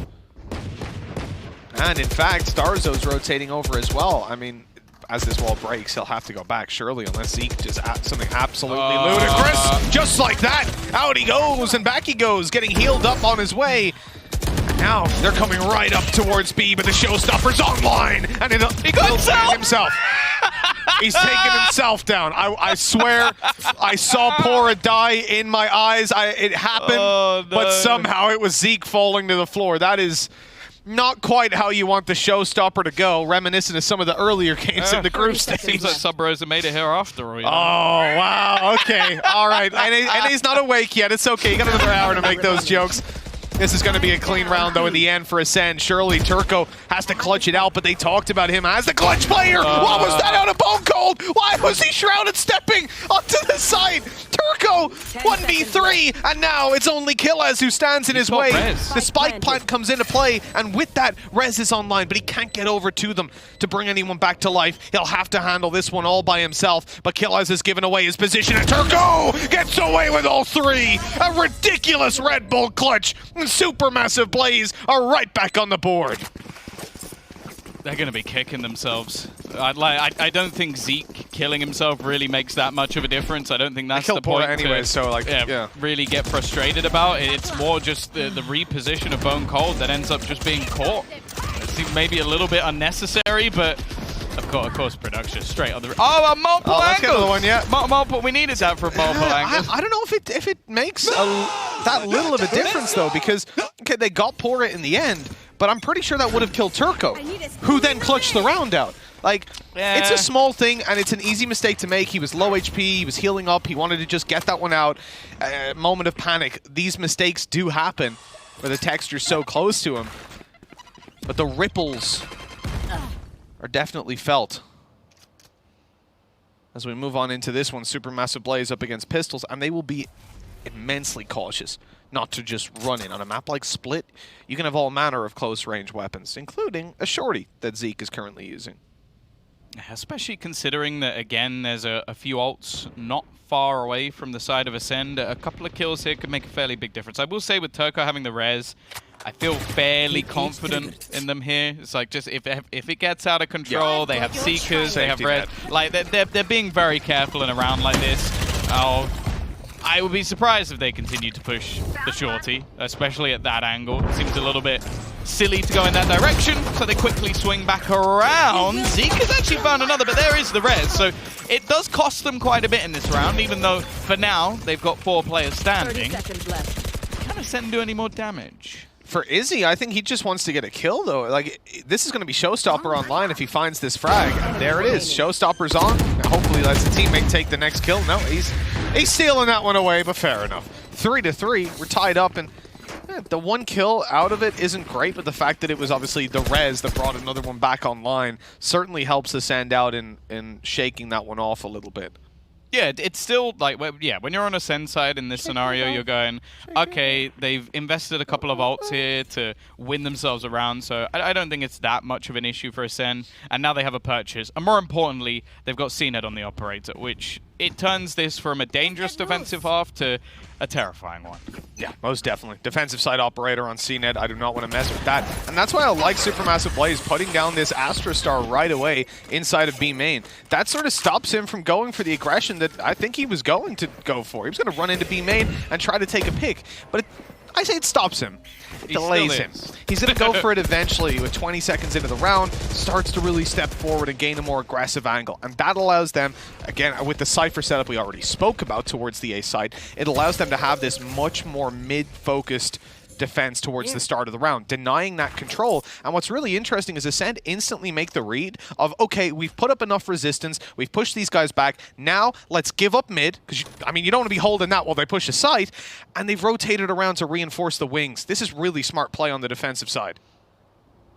Bone Cold taking that position. You've got the cam to spot them as they walk through with the cages to try and slow them down as much as humanly possible. Are they going to be able to do anything? No. Pora, in fact, winning the duel, and Izzy using the showstopper to make sure the site is in their hands. Sure, it's a trade here and there, but ultimately, this is a solid take for SMB. I have to say, that was terrifying, the doubled up audio of that fire in the hole. Not much to be found here. ACEND need to fight their way back in with some big kills. And Zeke's the point man. Brave already down. Cosmic Divide. Zeke sort of bought them the space to jump out of that. And yes, Starzo's going to do just that. Getting into the corner. CNED with a quick kill. And now, all of a sudden, ACEND seem to be favored. Turco having to clutch out another 1v3. And although he'll get the first, they are too quick trading it out. ACEND back on the board, keeping the lead in their favor. Yeah, I'm actually surprised almost how easily ACEND actually get back into that. Like sure, I don't think that Supermassive Blaze had as much control as they probably would have liked. Like, especially when you're in an A site after plant, you want some of the extremities. Like, you don't want to be all hunkered down into the site because some of these crossfires can be a little bit horrible. I also think it's another one of those scenarios where the Cosmic Divide actually helped the retake. That's a nice hoodie. Where's mine? I've seen so many people wearing these. I want one. That's just I got want his. one. I saw the tweet go out. You know, we gotta make a journey over to Split. We gotta get the train. Get the train down there. It's a nice little store. You know what's gonna happen eventually. It's gonna be that little store somewhere. I hope so. The little cafes. Well, speaking of Crown Coffee, we're over here towards the A site. We can see that Supermassive Blaze, again, wanted to fight for that control. They wanted to pressure in, but they are pushed out immediately and making a very quick rotate. This is where they're kind of testing things out, seeing if ACEND are the kind of team that will over-rotate on this map. Remember, this is a very new scenario to play ACEND on Split. You don't get to see it too often, and when you have, you don't know that that's how they're going to play because of the gravity of the situations they were in. As they move towards the B site, though, they're going to find out pretty quickly that ACEND don't over-rotate. In fact, they make good reads. Stack up exactly where you're going. That one-way timing was so perfect. The problem is the weaponry that's currently there for Bone Cold is not really going to be ideal. Now, he's got his Paranoia prepped. Starzo also going to be sat at the back of the site, and they can just continue to delay as much as humanly possible. In fact, it's actually going to force Supermassive Blaze to go back for another rotation. Yeah, they've realized that if they push through this choke point, they're just going to get paranoid and taken down. Instead, they're going to try to split up through mid, where CNED is holding the blast pack, actually pushes his teammate out of the way. CNED re-peeks and gets dropped by Izzy. Bone Cold, sure, they'll eliminate Pora, but now they're trapped both behind the site. Starzo gone undetected for a moment, but he's in the nade. He's gone, he's dead, out of the round, but it's kept even. 2 versus 2. The spike needs to be planted. It's been retrieved, and it's on its way to site, but the time doesn't even matter because Russ mows them down and puts it up there for Supermassive Blaze. Great adaptation. They play for A, they realize they can't push it, they move back to B, they poke, they prod, they figure out how are they holding this, and then they make the right read in how to deal with that defense. That was beautiful, Valorant. I think the entries as well. Like, this from Izzy was everything. If CNED even gets a kill, slows them down a little bit, it could have all gone wrong, and then you just have Russ not missing a single beat on those last couple of kills. A big round for Supermassive Blaze, and we have to now start to talk about the fact that they are on that attacking side. Like, already keeping things fairly even, a chance to get themselves up to 5 rounds already. They're in a very good spot. Oh, no doubt about it. Supermassive Blaze on the attack side, again, where they've wanted to start every single time. They feel comfortable setting the pace, and you can see exactly why. Their read here on Split so far has been perfect. And it's rare that I find so little issue with things that teams are doing, but I have absolutely loved seeing those thought processes unfold, and you can see the logic is there every step of the way. They're gathering the information, and in this round, that's going to be very important, because as we've talked about before, you don't want to run blindly into pistols. And even though Izzy held that angle, that was a great play. CNED is just too quick. Yeah, although this round doesn't have much in terms of weaponry, shields. Nice. Does have a couple of ultimates, so they're going to get the information. This is where they can actually just set CNED up to try and find an opener or two. Rifle. Not going to spot anything, and as you said, yeah, a weapon picked up to give them something into this round. The slow is even going to delay them that a little bit further. The time is getting low, Mitch, and there's now 4 players on B. No paranoia for Bone Cold this time around, so it's going to be a little tougher to hold on to the side as they push on out. The squid's revealing that there's plenty of players here. I sort of like this from Supermassive Blaze, though. They slow it down and hope they get peeked into, but unfortunately it's the Vandal that takes the fight. Then it's CNED's Blade Storm from up above that shuts Russ down, and with 10 seconds left, they might even be thinking about a save if ACEND allow them to do that. The Blade Storm still looking to take some victims. Bone Cold shuts one, and Brave is trapped in a corner. The nade is on him. All the weapons removed, and what a fantastic eco from ACEND. This is really a battle of wits. I am enjoying every step of the way. Yeah, a huge battle back. Of course, CNED managing to fight. Like, This was just so quick. Izzy missing a single bullet, and that's all it takes. One opportunity, and then they have these little bait and switch plays with elevated angles. That was perfect from ACEND. And all it took was a couple of ultimates to basically give them a round. Now, it's the complete reverse. And unfortunately for Supermassive Blaze, they don't have anything like that. They don't have a Blade Storm available. They're not far away from a showstopper, but they will basically have to hit some ridiculous sheriff shots if they're going to have themselves a chance here. Yeah, it's much harder to make work on the attacking side, I'll tell you that. When you're on the defense, as we said, all these nasty little angles, just look at how they approached the previous round. And the difference between ACEND's position when they had pistols and Supermassive Blaze is they have to fight for the mid control. They have to fight on range no matter where they go. B main, mid, A, you are going to have to peek into an angle where that rifle is far, far away from you. Whereas on the attack, you don't have that luxury when you're versus a low buy.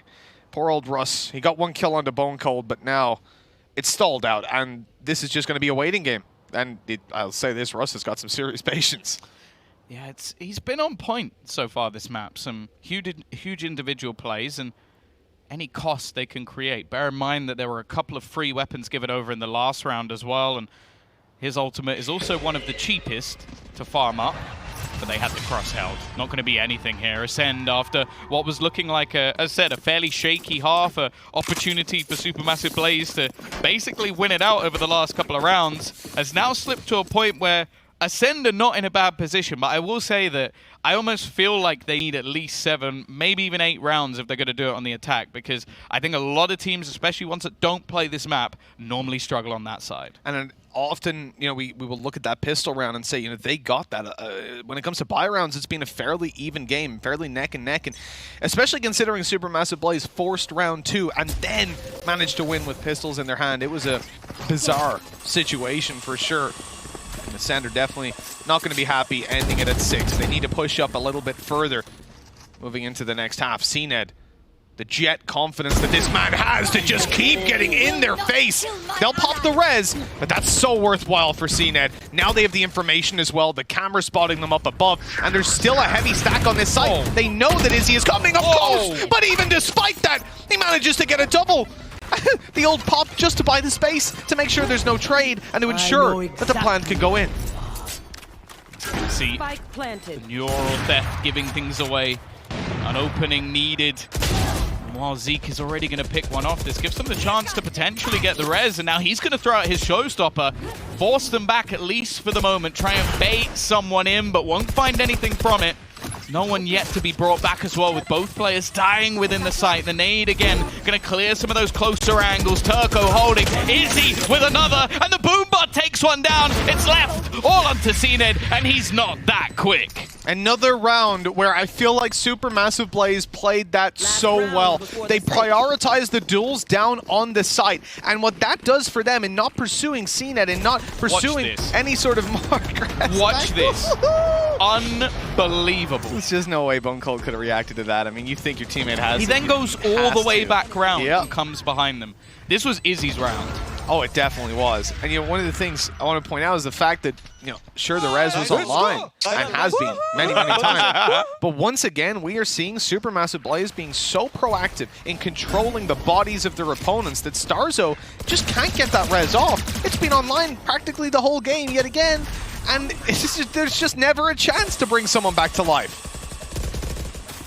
Well, we're going to see the Boombots passing the wind. Info for Bone Cold, but the spam through gives his position away. Starzo will be there, but again, unfortunately, his teammates died on the other side of the wall, so they can't even do anything to bring him back from the fray. Now, they do still have the cross held. Now, I've seen Zeke do this already. It didn't work. So I'm curious if this is something that he's practiced, just holding onto those ropes with one hand, or maybe in another way. CNED down right away, and this is the ideal scenario for Supermassive Blaze. What that means is they can now focus on B where they know that Starzo is. So if they went A, that res could be found in mid. Instead, Starzo's going to have to wrap all the way around, give up site control, and allow the plant to come through.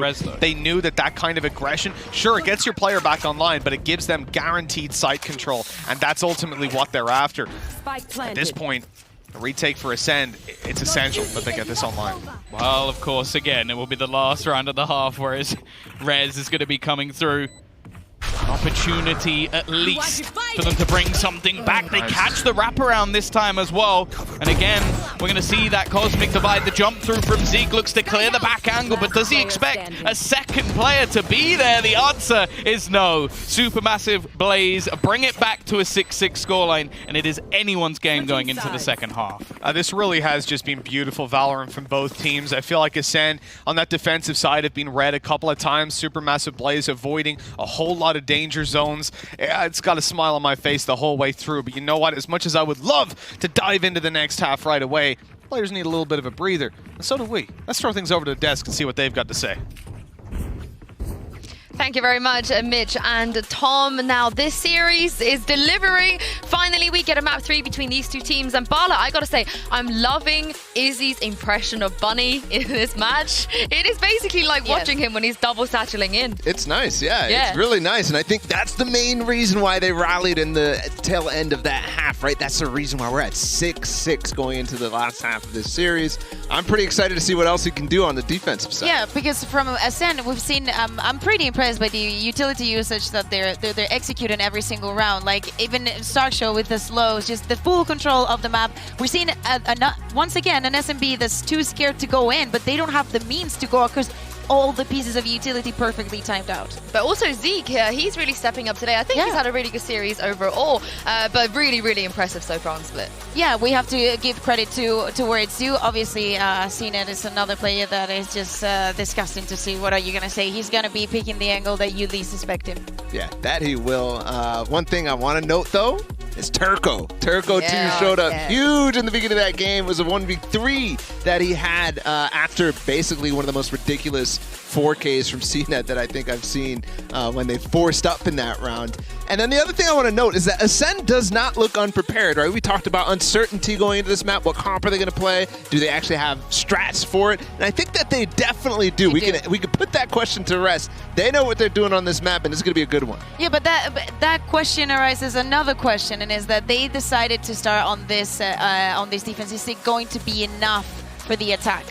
Well, we shall see, because the time is here. This is it. This is the final half of this incredible rematch and series between ACEND and SMB. Let's get back into game even with Tom and Mitch.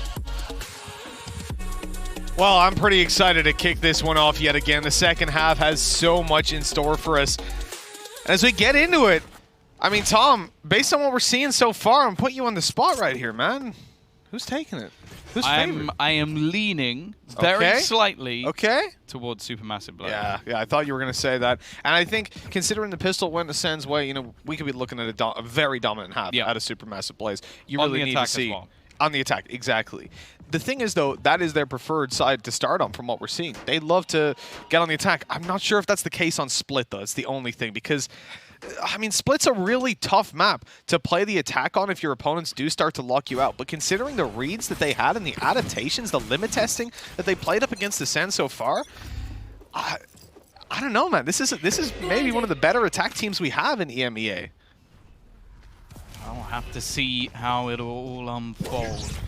Brave already within the cage. This could be a bit of a nasty surprise. He's going to go through, and that's CNET down already. He's going to be able to escape. A nasty surprise for Killers, as well as no trade is found onto his teammate. And now they're going to start to pressure onto that A site. Yeah, the panic nade goes out. Really just worried about getting pressured down. Rotate through, but Zeke is up on top. They suspect it! And Pora's holding as he gets on through the smoke. A couple of players tagged up here. Things start to get a bit scary. I don't want to see Starzo fighting this on 20 HP, but now he's flashed up. Hasn't really got a choice. Kill has no providing the support from afar. And Pora's low. This is starting to get a little bit more competitive than I thought it was going to be. Brave, again on the flank play, though, comes up from behind and gets an easy triple. I mean, I see why they call this guy Brave. The plays he's making are, well, you can guess. No, go on. Go on, please. Insane. Huge round from him. And he's had plenty of them within this tournament. Again, another youngster coming through under the brand of Supermassive Blaze. Another Turkish superstar that I think many are going to fear at this point. And more importantly, as you mentioned, giving them that pistol on the defensive side. It's not going to be the same sort of force from ACEND. Just a few pistols invested into. Although we have seen some rounds like this slip away, they don't have any ultimates this time. I mean, it was the exact round that Supermassive Blaze won, right? Where they had pistols in play. They force-bought round 2, lost that, and then won with pistols. This is definitely somewhere that they are going to be quite cautious of. Brave spraying away, baiting out that he was going to run and reload, and Starzo thought he had god-tier timing, but Brave knew exactly what he was doing. He was steps ahead. Yeah, again, this is a round where we definitely can't expect much, but ACEND will want to at least try and take something down, and there's a chance maybe they can shut down Turco. He will be able to heal himself back up, so it's not the end of the world, and Russ, I imagine, will be able to just line them up. Quick couple of kills and give an 8-6 scoreline, but this is where we need to see the best from ACEND. Now, they've always been a team that, especially on a lot of maps, have been very good on that attacking side. It's not like it's one of their vulnerabilities. The difference is, do they have that ability on Split? That is the question, right? This is untested ground. This is their insta-ban on a map that maybe they've just been waiting for the right time to show exactly what they've got on it, and well, there's no better time than now. Their last chance in Masters 3. For now, Supermassive Blaze are stepping close to that map victory. 8-6. They come in on... I mean, sure, it's a bonus, but considering the weapons that they have, Russ and Izzy both having rifles, this is an incredibly strong buy with plenty of potential. Pora has actually spotted Zeke up close, and he goes out for more to allow Russ to trade. This is so well played by Supermassive Blaze. ACEND are in absolute shambles until Starzo and Bone Cold step it up. Yeah, they've got the wall to at least give them a little bit of space around the site. Though it's a headshot angle for Izzy, and that's not something you want to give over to this man. We're going to see the TP to the back of site. Bone Cold at least able to take a tiny bit of space, but this duel seems to be everything, and that's almost ignoring the fact that Brave has still got the closer angle around the spawn. He's also got his stars placed to try and stun up the planter, although he isn't going to be able to push off it, at least for the moment. This 2v2 will continue for now as Izzy looks to try and wrap around, not knowing if there's still somebody within the smoke. That's a great backside smoke. Starzo eliminates Brave. Izzy has to make the play happen, and he won't get anything done. They lined up. I was a little bit scared, but it was a firing squad. One on their knees, one standing up, and an easy kill. 8-7. ACEND bounced right back in that one, but again, that was a bonus round. That was weaker weapons in play.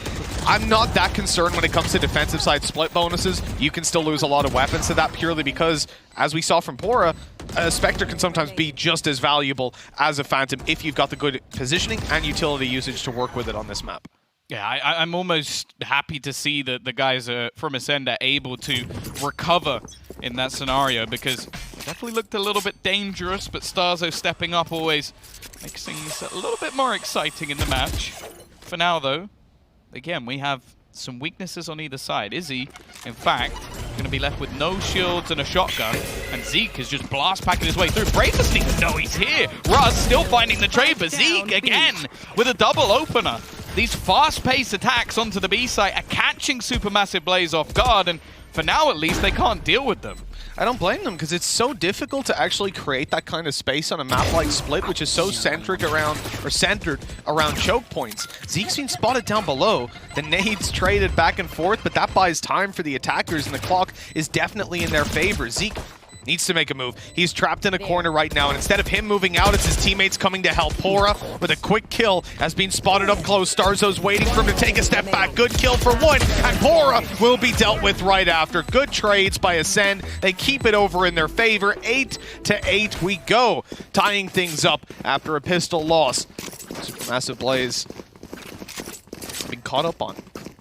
Yeah, they're going to be in the bin here as well. Financially, that's where they have to almost tap out a little bit. Again, Russ still getting his ultimate online. It could do something if they manage to find a kill or two to try and give them some extra pieces of information.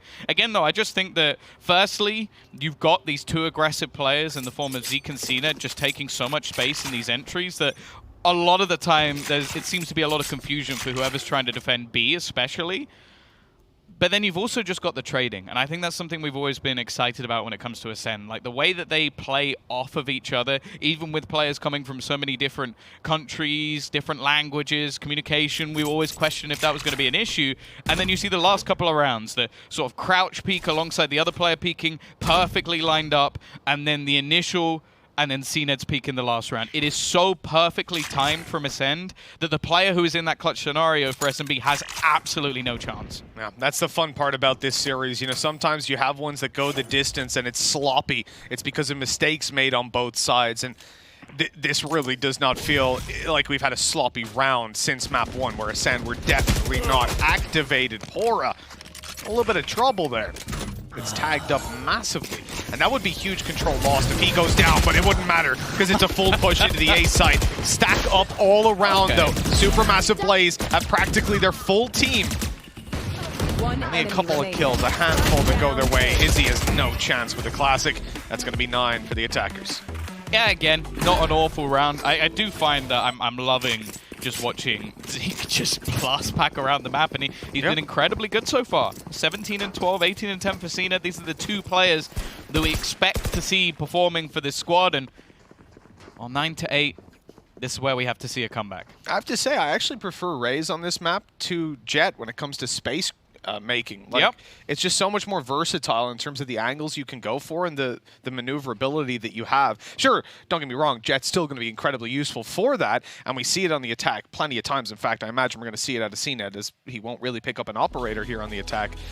But it's always fun to watch someone like Zeke, you know, pulling out their inner flights, their inner bunny play. They just get up in their faces. Well, yeah, I feel like it's one of those agents, especially on Split, that from day one, it was an incredibly strong agent, and it is still now. Like, it hasn't changed. On other maps, it's arguable. Like, maybe you throw in different agents here and there. So, like, you go to Haven, maybe you get a Phoenix. Jett is always going to be the #1 pick across every single map, but I feel like Split is the one where you can afford to drop it. Doesn't necessarily work as well as what we see from Raze. Same on Bind, depending on the team. But which would probably be why we saw CNED in the past play Arena on this map, right? And that was a comment that we made at the time. When you see CNED go off a Jett, that's really a sign of the times and a sign of the ability of the agent. If Heat ever goes off a Jett, then you really have to realize you're in trouble. In a lot of trouble. He is misclicked. Sure. That's all I'm going to tell you. Oh, you're going to restart agent select. Oh, never mind. Cancel this one. Go again. or that one. CNED, though, here's the value that he brings to the table. Aside from space making, has his ulti to play with here, so he doesn't even need to buy a rifle. Yeah, operator for Izzy. It's going to be a fast take, giving them that extra elevation, and this double duo on the entry. He's not going to kill off Brave. The trade, though, again, it's just perfect. Zeke finding a double kill. The remaining players having to try and rotate in, and at this stage, they're going to try and use those Seekers to at least find themselves something here, because they need a way back into this round. They absolutely do, and they've caught Bone Cold reloading right onto CNED afterwards. Zeke gets nothing done on backside. Russ is tearing them apart, and now it's all up to Killaz. He has to swing in and find a double kill. The first goes his way. He knows they're not defusing, and now, being pushed on. He'll still connect. Great play by Killaz. A Red Bull clutch, and ACEND get away with murder. This is probably one of the examples of a round where your Jett's going to be that little bit more useful than a Raze, because when you've got the Bladestorm online, your versatility certainly amped up. You say that, 3 of the kills come through from Zeke. True. I think it's also just like Russ. The retake was so good from him. 3 kills, catching players off guard, finding himself a multi-frag, and then this man just ruins his day. And these are the moments that can decide the match. 10 to 8, again, we're going to have a weaker purchase. Russ, the amount of credits he's been earning from finding all of those kills actually gives him the chance to have a hero rifle. Other than that, not much online right now, but 2 ultimates very close to hand.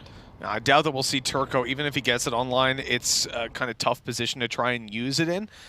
But the Showstopper, on the other hand, much more viable. They're not going to play for early ult orb control onto either of those players, though. Instead, it's going to be the contact that they look to take. And with Brave falling, this is where Izzy gets close. If he finds a kill, this could spiral out of control so quickly. The Showstopper now online. He doesn't know if there's players just around the corner, though. He has now spotted them. The nade to keep them back. He's going to hold on to this for a little bit later on, now that they've spotted out a player up close, and he knows there's one in heaven. The Showstopper comes through, and there's only 2 players left on ACEND. This was another round where Supermassive Blaze came in with pistols, and it could be another that ACEND lose to a Thrifty. Surely not. Bone Cold up in heaven shuts down Poor, and now it's just the 2 up close. And look, the position of Turco was spotted, but they have no idea about Russ up close.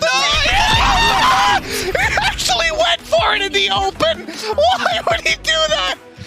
9 rounds on the board for Supermassive Blaze, an absolute travesty. ACEND, we're about to set up a 1v1 with that TP play, but Bone Cold took a little too long shopping for a destination. Oh, that has made me feel things I didn't know possible. Look at the timing on this.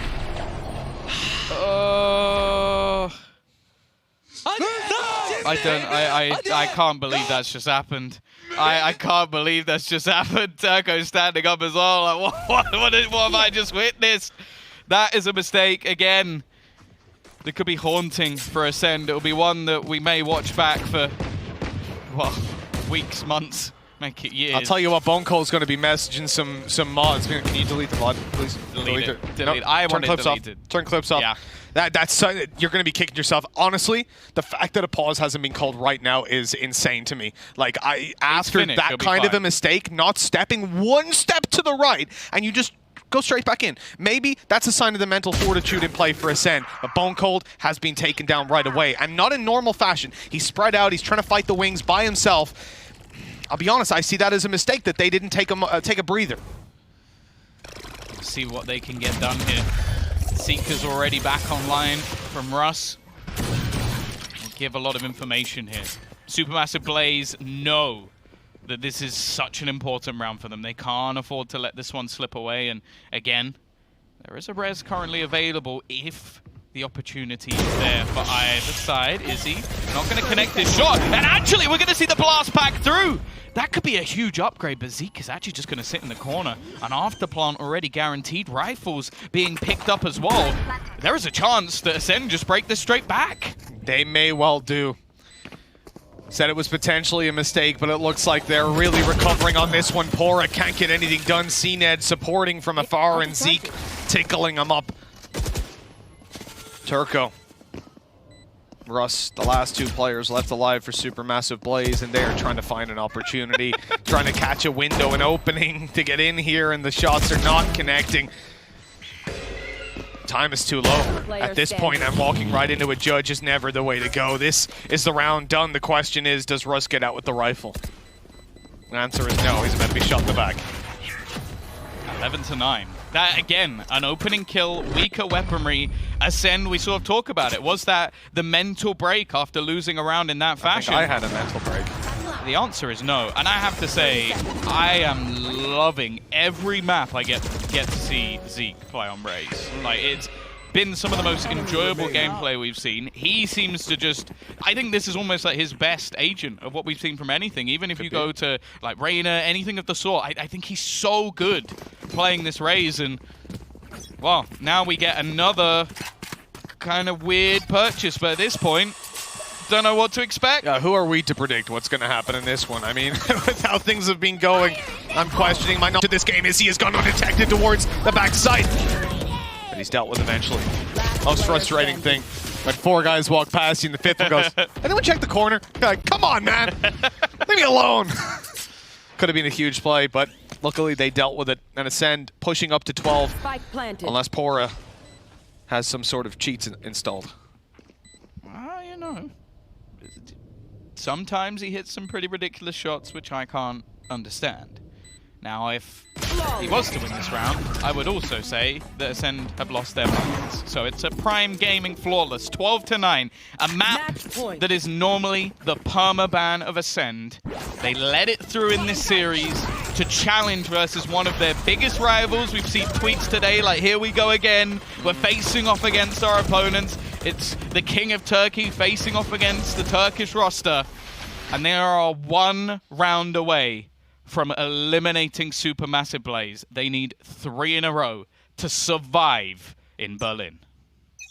Big pressure on this Turkish squad, and we have seen what they can do, man. The Valorant they've been playing is beautiful, but they're up against ACEND, and ACEND are fired up, and they need to the backside. Pora gonna run straight on through it, actually, getting to elbow. He's now in safety. His mate's rotating in. I thought he was going into spawn. He just goes straight out of the open and gets a triple kill.